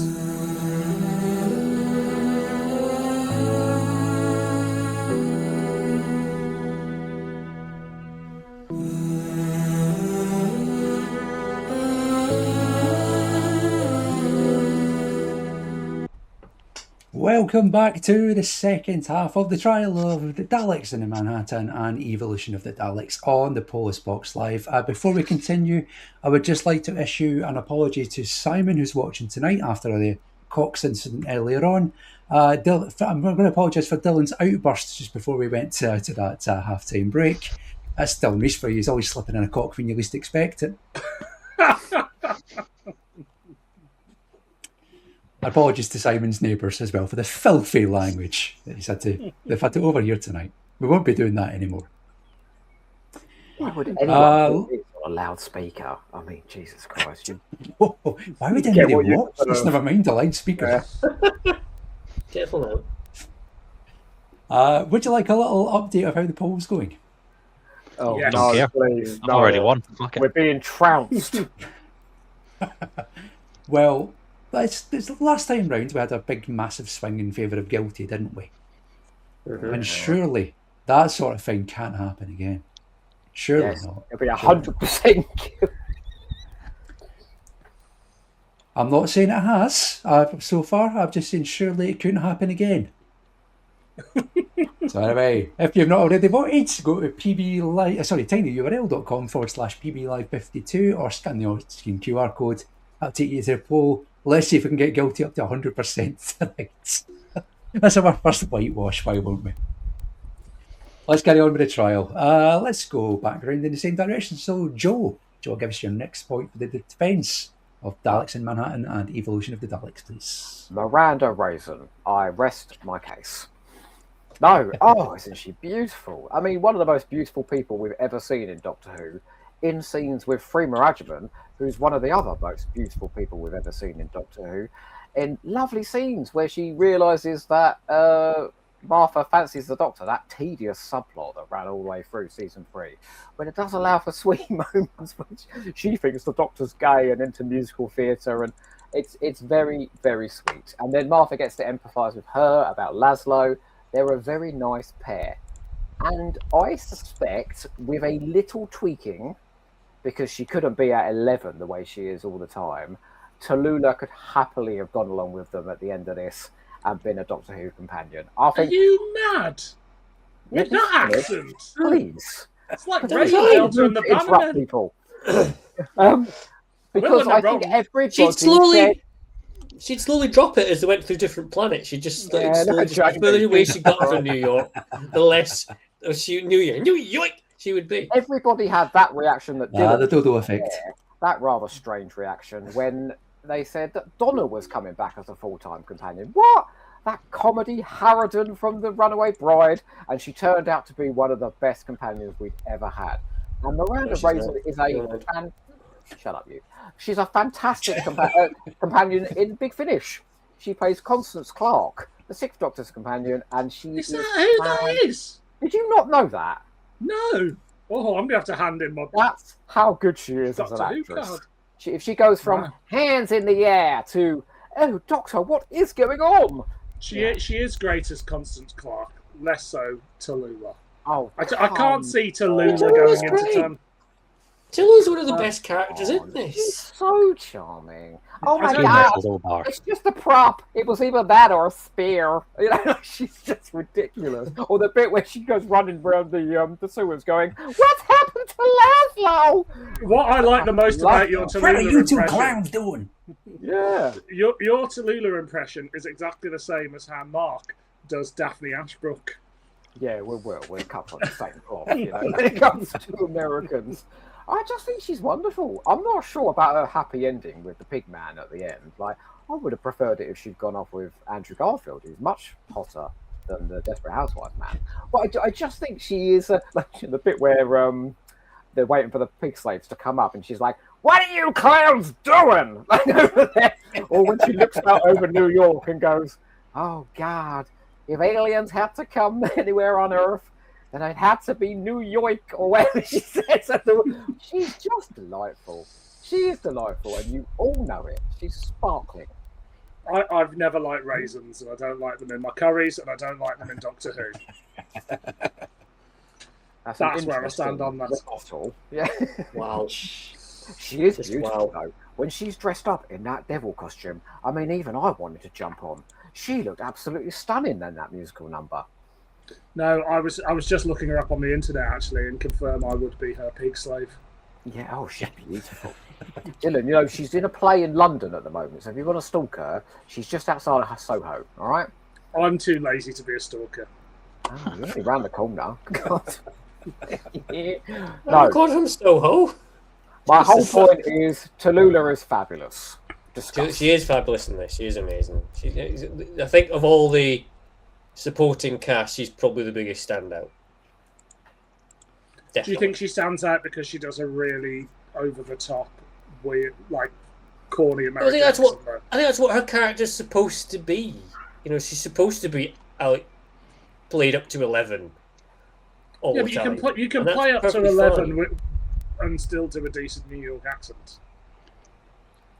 I maintain that my New York accent is as good as hers. She's also sweet and funny. Do you look good in a devil's dress? Like me. Yes, I bloody do. As you'll find out at his wedding. You look as good as her in that angel costume. It's a bold look. Yes. I can pull anything off.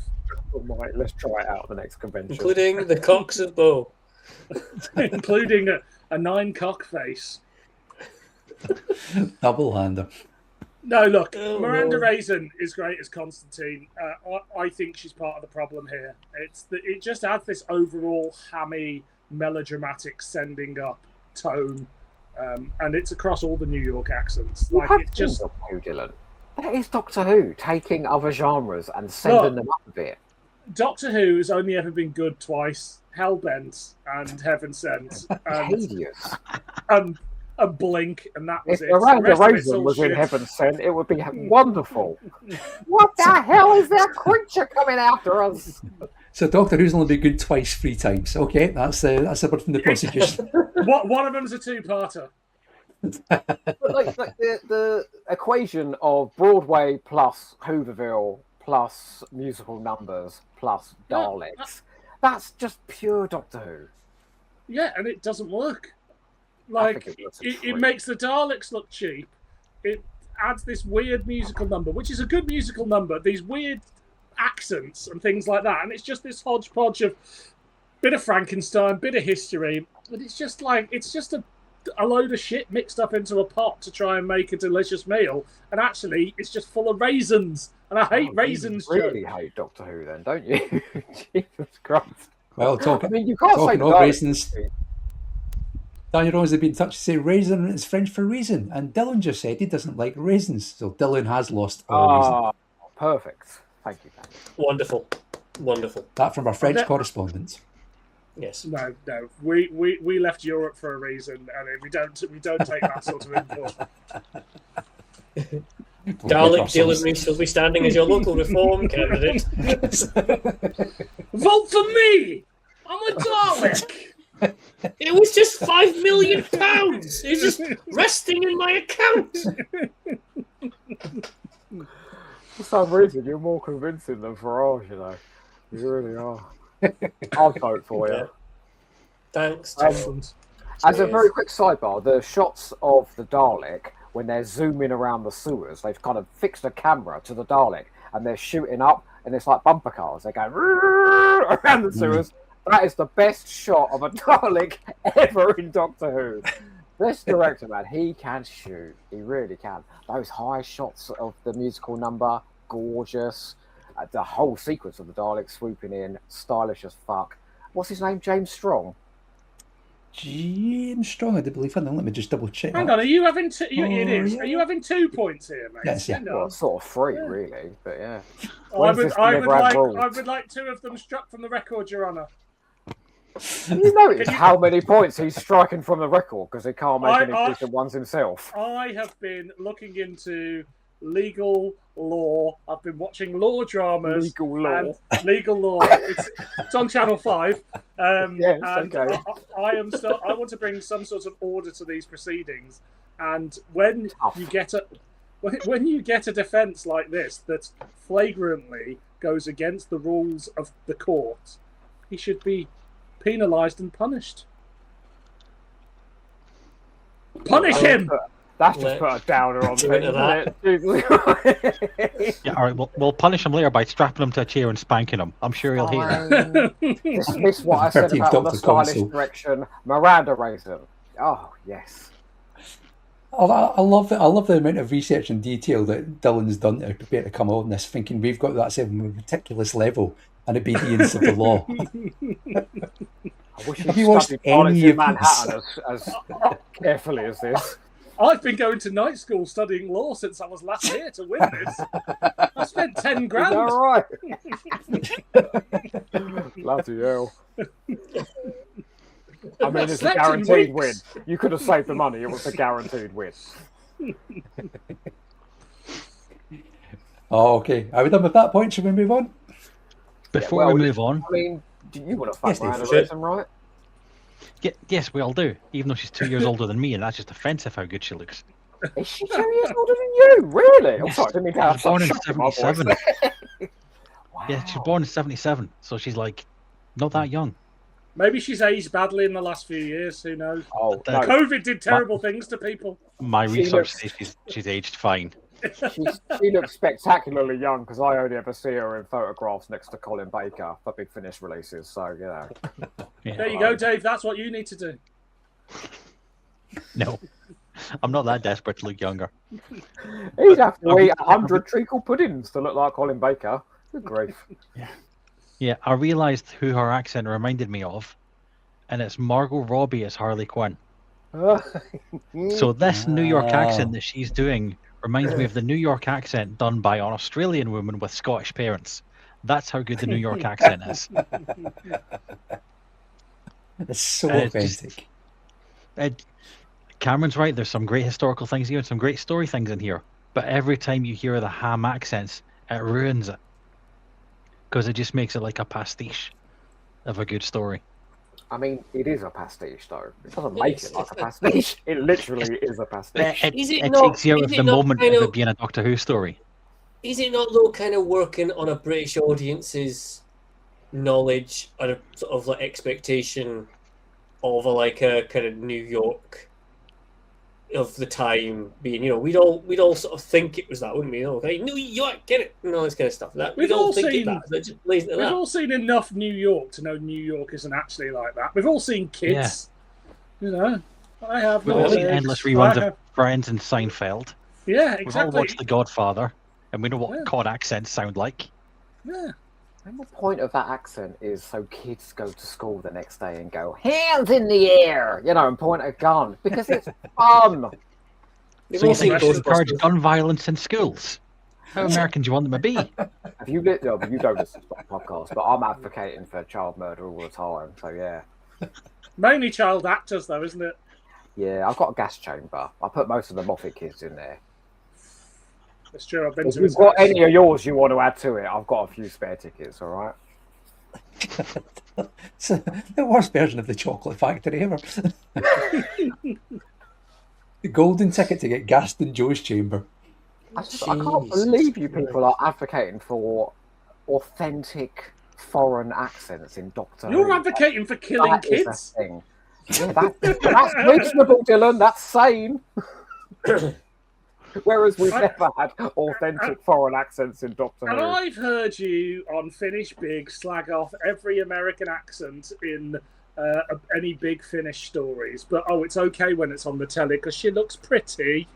Yeah, absolutely, yes. No, I don't buy it. I demand that you re-listen to Minuet in Hell and give it another No, chance please. based on the Anything accents. but that, please. Oh my god. Do you remember the accents in that? Oh, fuck. Fucking dreadful. But I we're not come here from to the state of Malibu. we're not here to prosecute that. When you guys run out of stories, That's you true. can start prosecuting Big Finish. Oh, God. I try to speed up the process, Dylan. We'll be dead soon. She's pretty. Dave, was that your side or was that your actual drives point, the by the way? story along in emotional ways. She's fabulous. Tallulah, 2 L's and an H. It was just an aside. Okay, let's have your point then. It's a relatively short point. Okay. David Tennant is possibly at his most flaccid and wanky in this story. That's it. That's the point. Yeah. That's the first thing in this story that's been flaccid and wanky. Yeah. Agreed. Let's move on. He's huffing and gurning and over cockneying everything. Yep. And he's intolerable. He's insufferable the whole way through. The bit that got me the most is where he's handing over the psychic paper, and he does a Tommy Cooper impression. He goes, "Thank you very much." It's like, what the fuck was that? And it is Tommy Cooper. He does it on the breath out. He's like, "Thank you very much." It's like, what the fuck are you doing, mate?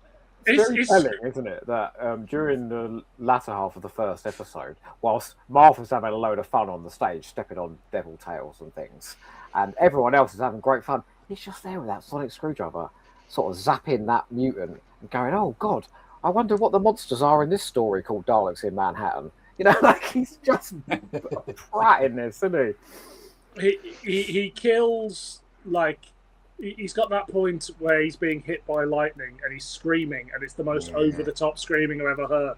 And then he's going, "Kill me! Kill me! Do it!" And it's just like, all right, mate, give it a rest. They're not going to kill you. They know you are. They've already had a chance to kill you about 4 times. They haven't killed you. It's just like, there's... Some of this will be in the script, but a lot of it's in his performance choices. He's confident, but he's too confident. He's amping it up, and nobody's saying, maybe just dial this one back, David. Maybe it doesn't all have to be turned up to 11. He's just become a... Because in Smith and Jones, right, it does feel like he's taking it down, and he's having fun with the role still. And there are other points in this season. If you watch 42, when he's in pain and screaming, it's quite harrowing, but here it's almost like a comedy send-up of the Doctor in pain. It's like, you know, he's gone, well, I'm not going to give the good stuff for this piece of shit, am I? He gets a great moment where he's telling the Dalek about music, and he goes, "Well, yes, of course, it's just music, isn't it?" I'm like, that could have been a really poetic moment if you'd have perhaps oh wait, I'm on the defence. Underplayed it. Like. Oh, he's an annoying cunt in this. Oh God! Every time he turns up, I just wanted him to go away. Thank God. In the second episode, we keep cutting back to the people we like. You know, as the pig slaves are coming up in the lift. Oh my God, what's going to happen to them? Because you don't care about him up on the roof, do you? I mean, he's not going to die midway through the season, is he? Shame. Oh, yeah, we could have just had Martha and Tallulah then. Yeah. I've got a series Yes, in mind please. for those two, but it has to be post-Watershed. No fair. There's a couple of pig slaves too. Yeah. Do you need a director of photography for that, Dylan? I do indeed. You've got the job. Thank you very much. You need a fluffer for that, because I'll be the fluffer. It's fine. You've got the job. It's casting the TV this easy. Can we call the first episode "You Put the Devil in Me"? You can make it about whatever you want. Amongst other things. Yes, darling. Wait a minute, have you cast for the devil yet? I'll apply for that as well. No, you're in episode 2, Scissor Sisters. All right. It's kind of dressed up as Jake Sears. On the subject of Tennant, Daniel Rollins has been in touch and said Tennant has only ever been a bigger dick in his Son Taran 2-parter, and Helen Rayner wrote that too. He's right. He is. Oh, yeah. Do you remember he's going on about UNIT all the time? Oh, you fucking soldiers, you horrible cunty soldiers. Like he's forgotten the 70s, you know, when he worked with them for 5 years. Okay. Whatever happened to Helen Rayner? Oh, didn't she turn into a fascist? Oh, I think she became a transphobe. Yeah, I thought. Oh, is she? Hold on. Let's have a look then. What have you got? A Helen database Rayner. of transphobes? Let's just Google crimes. Yeah. There we go. J.K. Rowling. Wikipedia controversy. Graham Linehan. Can you Okay. put on? It's always good when you go to Wikipedia and then there's a section saying controversy. Yeah. Which he hasn't got, to be fair. Can you You Google carried Helen anyone in book Rayner? because of 5 pages. Can you Google Helen Rayner spit roast, please? I hear she got turned into a pig slave and then put on a spit. The thing about Helen Rayner is, didn't she write some quite good episodes of Torchwood? She just wasn't really suited to Doctor Who. Yeah. Ghost Machine. Ghost Machine and For the Last Man. Yeah. Yeah, both good episodes. And she scripted Both it make in series 1 extensive to use 4 of RTD1. And there's so many bangers in there.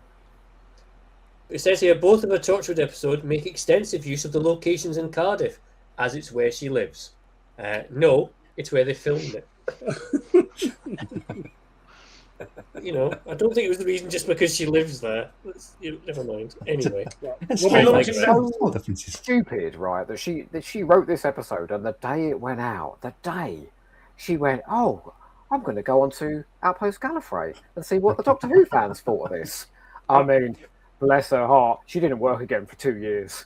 I like to think that she hasn't been on a Doctor Who forum or anything like that since. And today's the day she's gone, do you know what? They can't still think it's bad. I'll pop back onto the internet and see what's going on. Oh, what's this? Polis Box? Time's a great healer. Oh, no. Honestly, Rose, what are you saying? Oh, no. If you're watching Helen, big fans of your work, really. Yes, yes. Well, Love some your of us Torchwood are. episodes. Oh, these two didn't bought. Not to be mistaken with Jacqueline Rayner, who is absolutely fabulous, all right? It's because that surname now. People mistake the two of them. Okay, shall we move on to the next point then? Let's do As it. time Yeah. is ticking Has on. anyone Let's made do a it there. point Okay. Then. Oh, Dave did. David Tennant been it. Sure. Well, the 10th You Doctor agreed did with it, like so- quite vociferously. I did. Well, let's go to Cam then. Let's have your next point for the defence then. Cam. Okay. I've been messing with science. And here's the result for tonight. I am a prosecution and defence hybrid. So Hybrid. let's hope this sticks on. There we go. Yeah. Right. Okay. No expense. Could anyone? No. I've not just drawn that on my paper and crying out while I've been listening. I don't think Paul Quinn's going to be able to sit in his sleep tonight. Look at that. No. Right now, can anyone ask me this? And I'll do it. Why is there a sewer opening in a theatre changing room?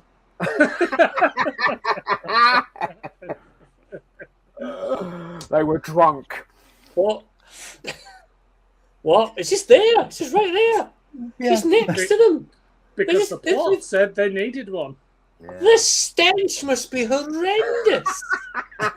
You're starting to try and glam yourself up, getting off your change for singing "The Devil Is Me," and there's this the incredible waft of shite rises up from the depths below you.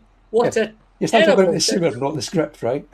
It's all there in the script as well. It should be in Hooverville, right? We don't mind those people being covered in shit if there's an outpouring, but we don't want the people in the No. I'd like the court to note that Joe Ford thinks poor people should be covered in shit.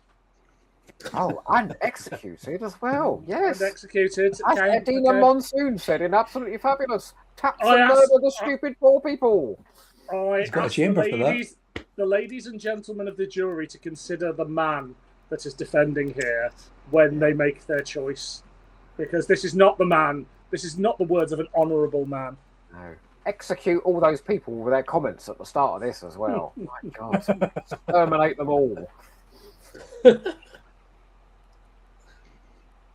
So yeah, that was my point. That was my main question. Sorry. That was my question. Oh, divorce. That was my question. There appears to be a sewer tunnel in a theatre changing room. Also, Can you do it in a Swedish female accent again? Hello. Break channel, you Miss Birdbow. Also, another question I'd like the court to answer while I am a human prosecution defense hybrid is this. Right. The fella that Dalek combines with, right, is a bit of a twat. Okay? Because he's at the start of the story going, I don't care, you gotta get up there and get it out. They want it done by the night. And then I don't think any level of human understanding and compassion would be brought through from him. He's hardly the most compassionate fella to begin with. So he would be like, I don't give a fuck, let them all fucking die. And they wouldn't be sat there kind of going, no, we must not kill people. None of that. No, he was a twat. So the Daleks would just be twatty aliens combining with a twatty human, would not suddenly make this thoughtful sort of leader of the... No. Are you suggesting we use Martha Jones and cover her face in twitching cocks? I mean, I've tried. And that's why the restraining order is still in place to this day. Can't go to a Comic-Con or Gallifrey one. Polis Box does these. There are some upsides there. Before, but now all I can see is Freem Rajman with a load of twitching, glistening cocks coming out of her face. It's very disturbing. I know, I was trying to put one in her. Not out. I was with you at the time, remember? Oh, yeah. Yeah, I disassociate myself. Is anybody still watching? I told my mum to tune in. I hope she's having a good day. Oh, no. You're always talking with your friends online. What's happened? Tune in Thursday night, Mum. I wanted to tune in, but she's at the house. I can only thank my lucky stars that my mum's deaf. I can only thank my lucky stars my mum's dead. Jesus Christ. Oh, sorry. Sorry, Mum. My mum just goes to bed at 8 o'clock, so she's not watching this. You can only think how ashamed they'd all be of us, wouldn't it? Should we be serious for the next 10 minutes? No. Maybe this is where they'll tune in. Can we last that long? Yeah, I'm sorry. Yeah. I've never been able to last 10 minutes. I don't think we can last that long when Freem Rajman's involved. No. What's a Lola? I'll give it several good goes, but I can't make any promises. It would make a panel. On the Doctor Who comic strips, it would make a great last panel. You turn the page and it's a full-sized panel. Martha with the cock face. Wouldn't that be great coming at you out of the page? Are you like talking about some kind of Junji Ito kind of like turning the page monster here? Is that what you're... Yeah. Well, they like a big shock that they went at the end of the episodes in the comic strip. Well, yeah. Big cock. The numbers are dwindling, Dylan. They need to perk up the interest somehow in DWM. Have you read it these days? Jesus Christ. No, I stopped subscribing when they stopped. After that, we had that photo shoot with the editor. 50 pages of him round the TARDIS. I was like, oh boy, they've run out of ideas. I mean, look, for the Doctor Who's anniversary last year, everyone was expecting some amazing Doctor Who announcements, and Russell T Davies just hard launched his boyfriend wandering around the TARDIS on his Instagram. You leave Oink alone, all right? I saw him in real life the other day. I went to the Tiptoe screening, and the Twink walked past me twice. And the first time I went, oink. No. The first time I saw him, I went, "There's Russell's Twink." And I know he didn't hear me.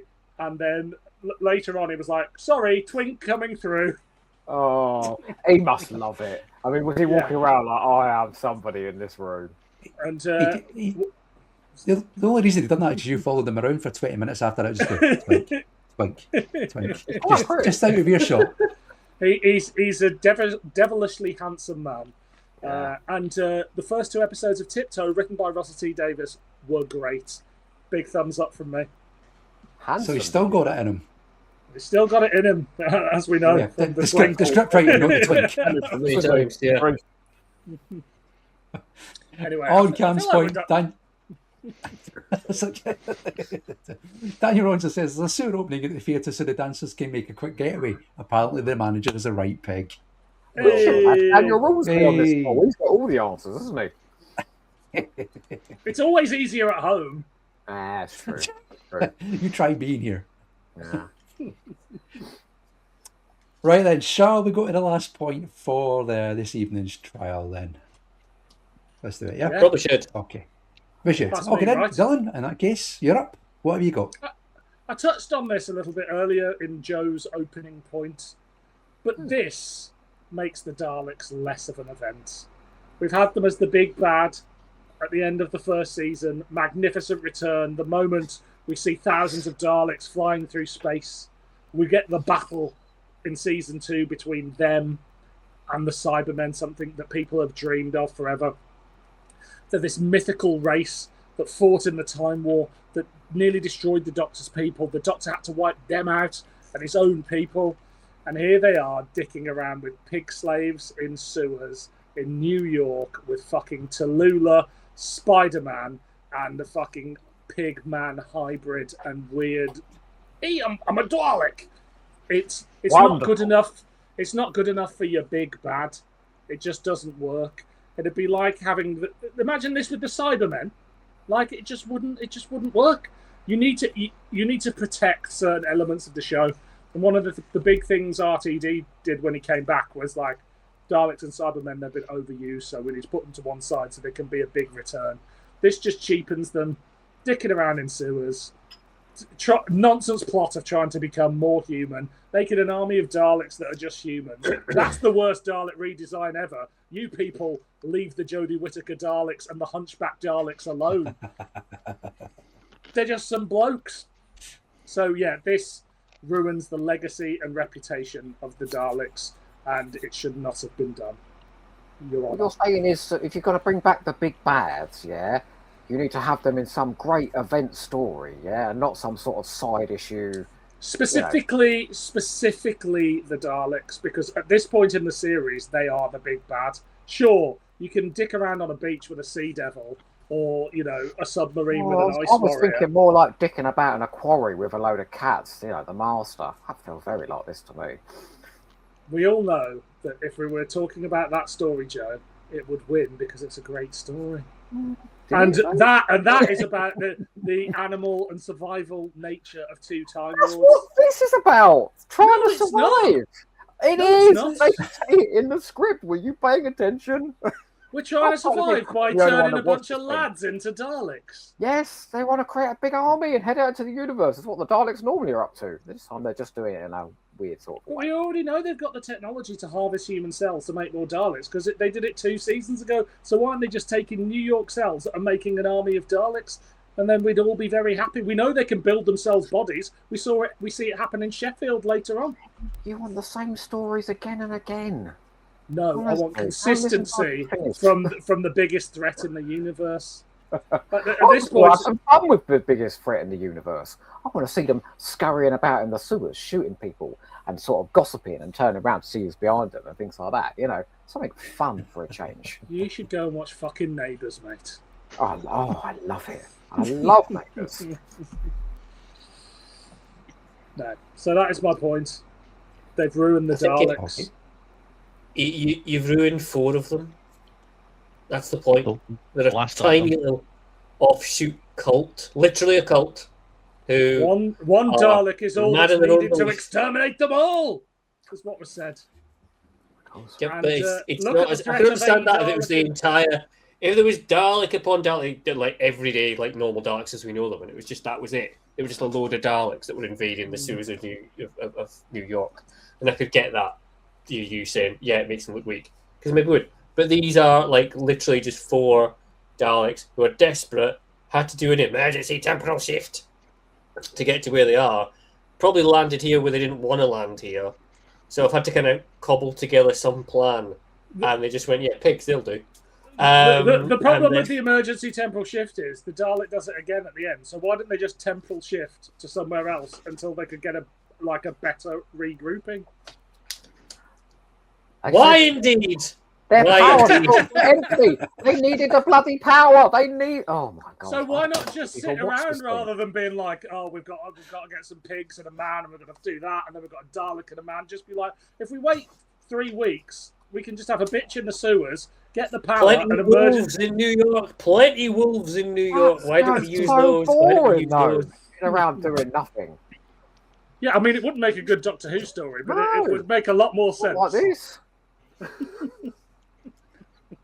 I've come to the conclusion you don't like Doctor Who at all, you know. Like, No. I've just ordered.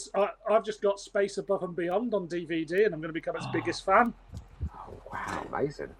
Dave looked very excited about that. Yes. It used to be on BBC Two when I got home from the pub on a Friday night, Yeah, yeah. and it was I've great been, to just sit and watch. I've been watching the new Avengers and watching Joanna Lumley kick the shit out of men. It's wonderful. Doctor Who, it's just rubbish, isn't it? Oh. I get the feeling there's Splinter podcasts being formed tonight.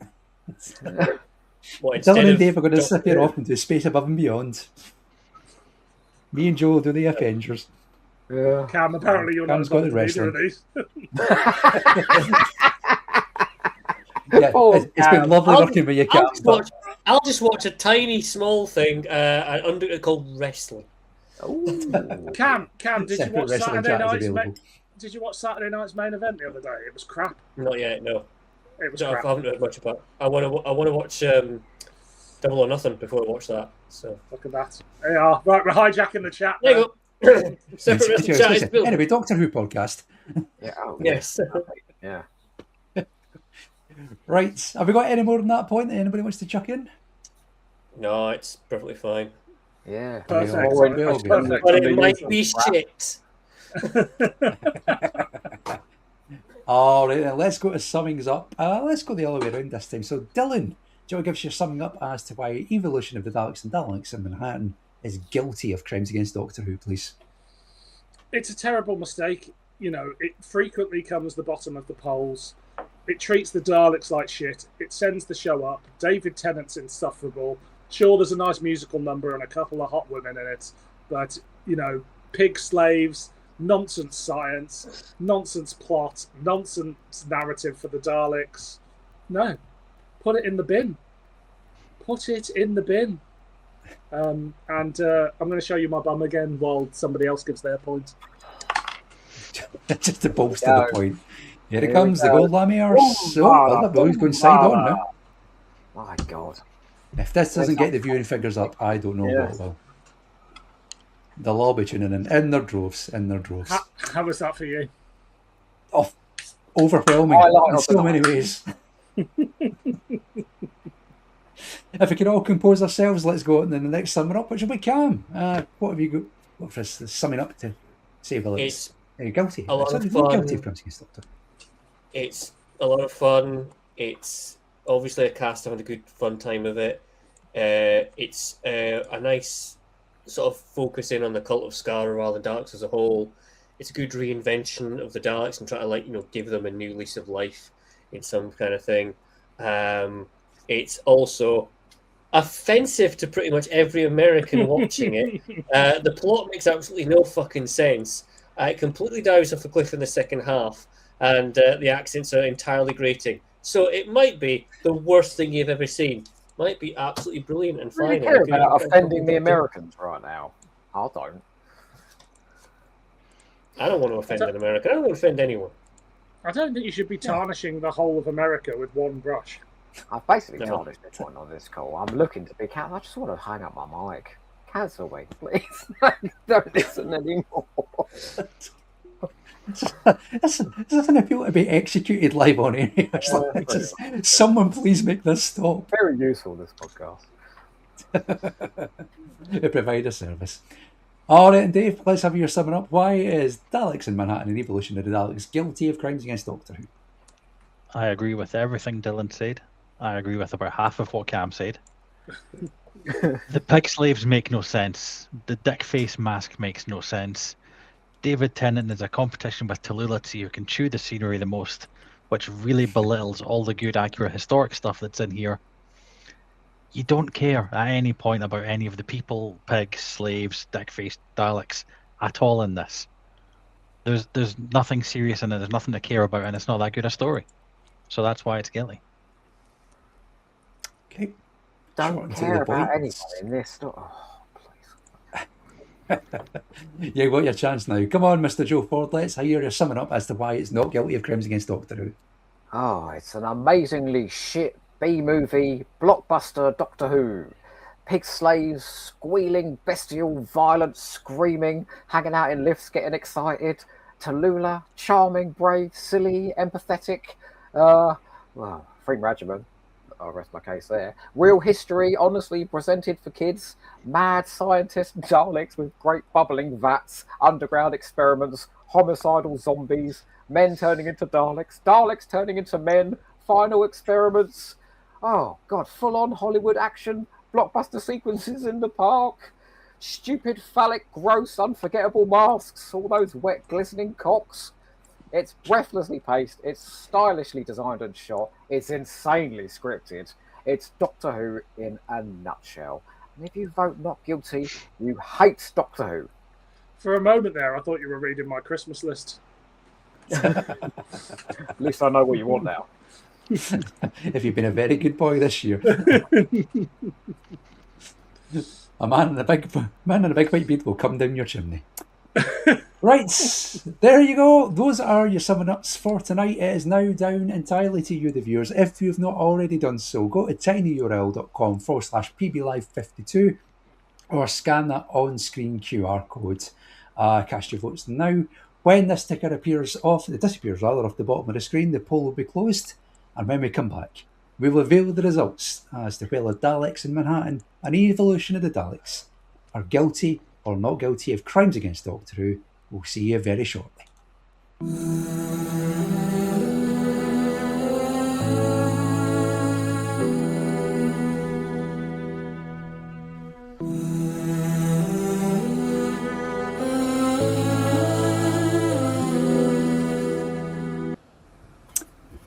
That is it. The poll is now closed. The trial is officially over. It is time to find out.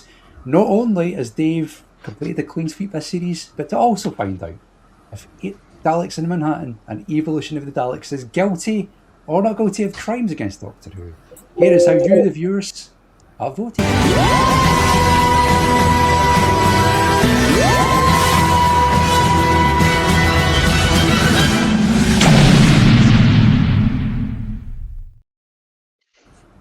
It is a clean sweep for Dave this series. 71% to 29% guilty of crimes against Doctor Who, much to the delight of Cam and Dylan, have just crossed the floor and gone to the other side. Dave wins the series 3-0. It's a whitewash. Well done, Dave. So does this by rationale means we've pretty much condemned the entire season 3 to the bin? Oh, seriously? Yeah, it's gone. Yeah. Well, fuck your blink. There you go. So, We're quite Under the new happy rules, with it. series 3 no longer exists. yep. Shakespeare Code, fuck that in the bin. There you go. 42, put it in the sun. Smith and Jones, fuck off. 42, fucked in the bin. Utopia, Congratulations. in the bin. Mind you, sound Okay, of but drums get and the all that finale, that go in the fucking bin. Definitely. You fucking leave that finale alone, mate. Nah. Fucking awful. Do you know what? It's all fine because Martha's in series 4 anyway, so 3 can just go. It's absolutely fine. Like, she's in series 4, like, what? For one episode? She's in There you go. Doctor's There you Daughter, go. for God's She's in sakes. 5 episodes. It's just no one remembers the 3 in the middle because they're shit. Anyway, Do you remember we're in that boggy swamp going, oh? While a half goes and it's supposed to feel some sort of emotion. I just remember her sitting up dripping wet in that slime bath. I don't know why that's stuck in Oh, my mind. you mean Bukaki, Martha, don't you? I taught Joe Ford what Bukaki meant. Yeah. Physically. What was I calling it before? That was a hell of a long night, wasn't it? I was calling it buckache. That's right. I only managed to Close enough. cover an elbow and an eye. Anyway, on that note, Dave, congratulations, you won the whole series. Oh my god. Yay! Well done. 3-0 whitewash. Prosecution I'm wins the surprised series. anybody there voted not guilty at all. So, what was it, 27%? I'm surprised. Yeah. So you know, it's an odd. It's It's got its fans. Yeah, you. Not many, apparently. Come on, you can say the truth now. Can I? Yes. No, I would never want Share to. the trials over. Why? Kayfabe. I mean, you said exactly what I thought of it at the beginning. It is a mess, but I do love it. And every now and then, Doctor Who can be that. But, you know, I wouldn't hold it up as a shining example of the show and wouldn't show it to somebody I wanted to get into it. But I've got a lot of love for it. You wouldn't show Pigman to someone you love. Outrageously stupid, this, but so much fun. Like, you can't really object to something this fun. Yeah, you just swept up in the bravado of it. There you But go, also, folks. fuck After it. 2 hours. Fuck it. There you go, folks. After 2 hours and 18 minutes, you've just found out it's an entire show trial and it's all artifice. Thanks for watching. Sham. A complete sham. But I'll tell you what's not in doubt.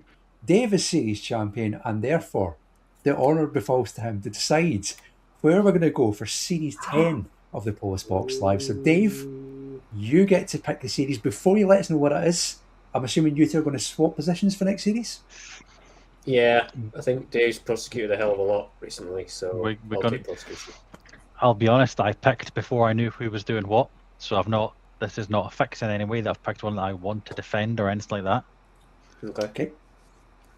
But I figured we've done new series this way. Figured we can go back for a classic for the new format. Okay. I had a look at a list of what we've done, and we'd done none of the ones in the teens.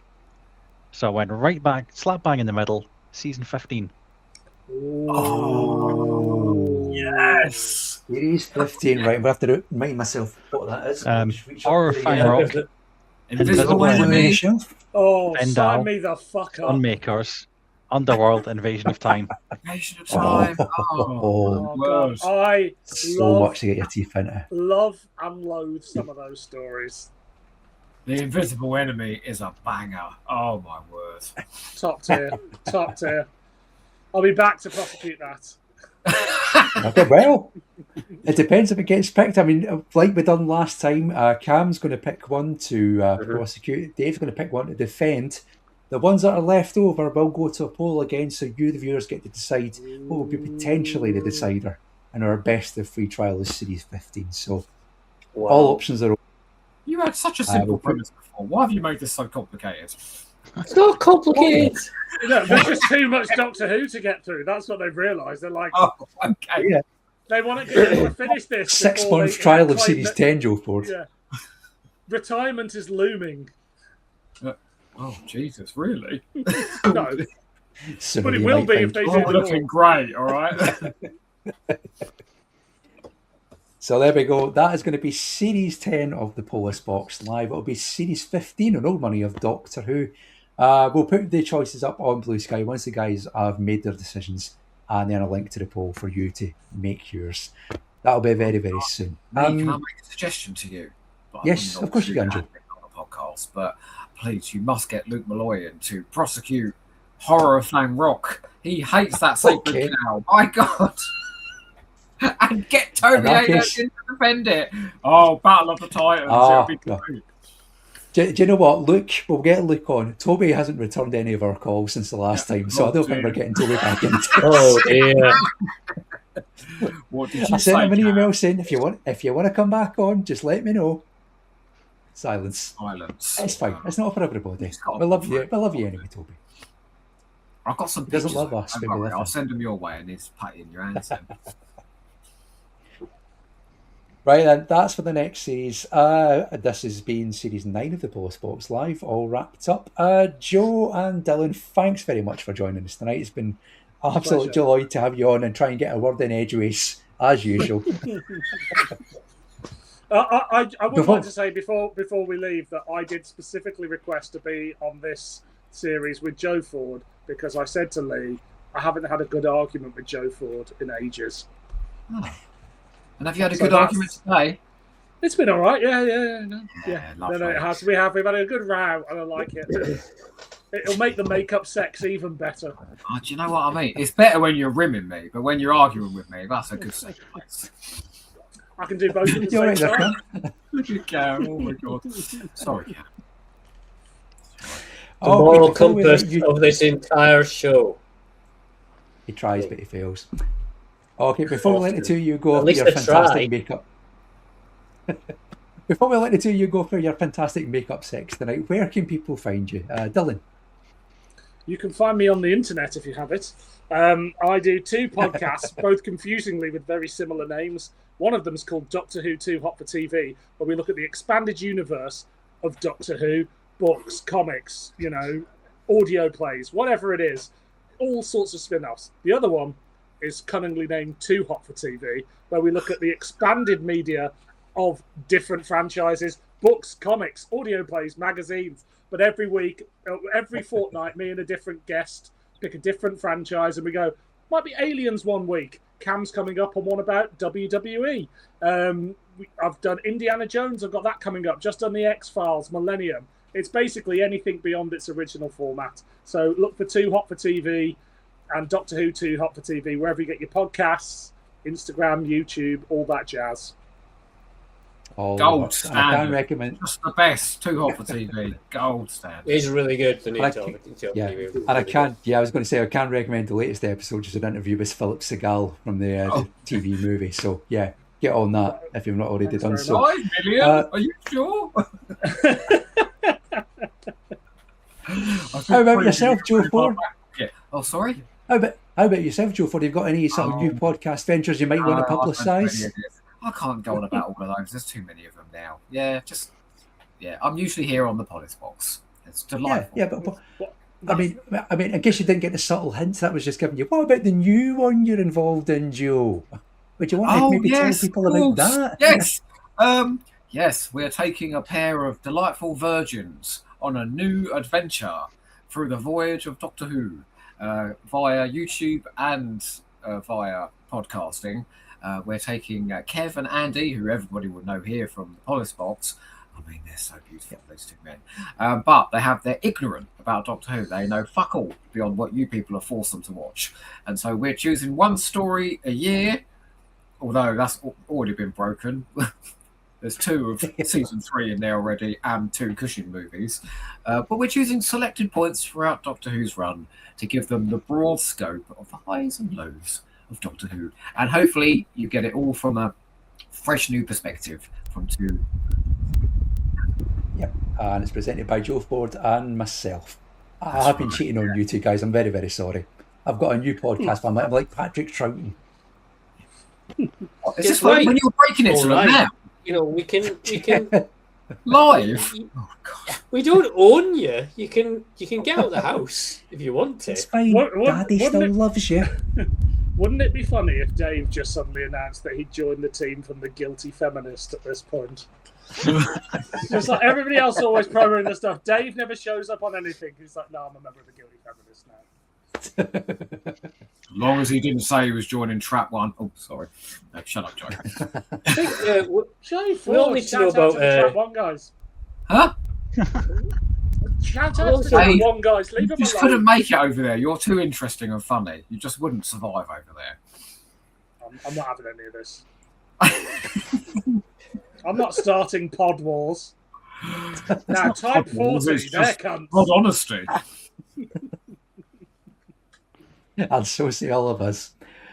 So anyway, before we get too mired in conflict tonight, I think it's time to say thank you very much for everybody that's contributed across the course of the series. Our guests, Mark Harrison, Bob Lowes, Michael Mills, Dylan Rees and Joe Ford.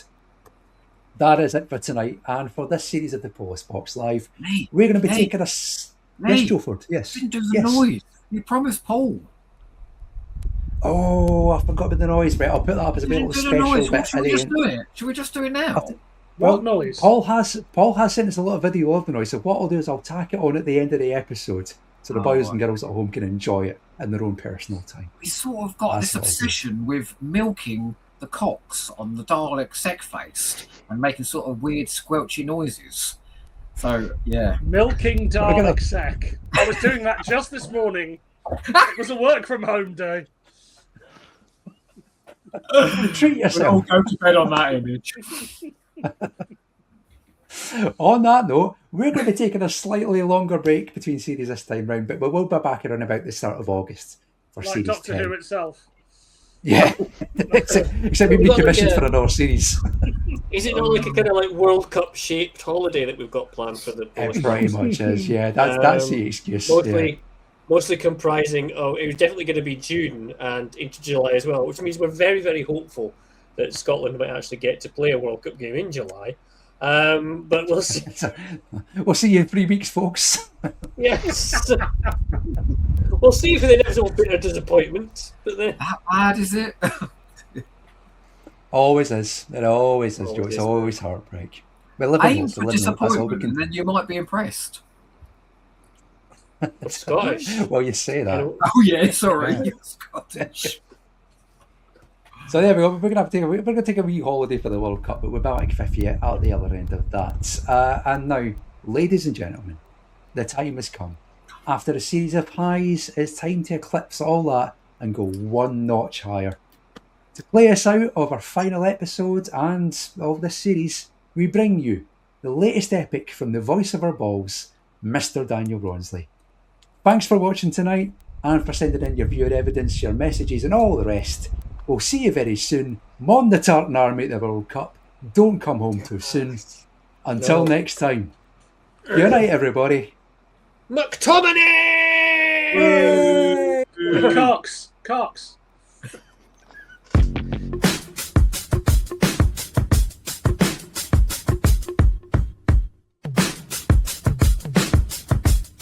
Howdy! Yeah, I'm in the Big Apple, imposing panorama. Chased up here by Daleks? Well, I'm from Alabama. Bet you from some Hollywood. 1966, ma'am. 102nd story. Pizza morning traffic jam. Tiny old blue wooden box vanished into thin air. Did I just meet some movie people? Gotta be here somewhere. Back to the depression. Martha, have you met my friend? Hop over to Central Park where every schmuck lives in a tent. Head down to the sewers. Enough with the question. Pigmen, jellyfish. Fellas, any suggestions? Let's go back to Broadway, home of the theater. Showgirls, prop guards, put your hands in the air. Hooverville in mourning, Rosebud for Tallulah. 1 and 1 and 1 is 3, you pet the devil in her. Your heart might break, but the show goes on. Sing and dance every night, cause that's what we do here in New York. Human DNA changing what Daleks are made of. There's nothing we cannot do out here in New York.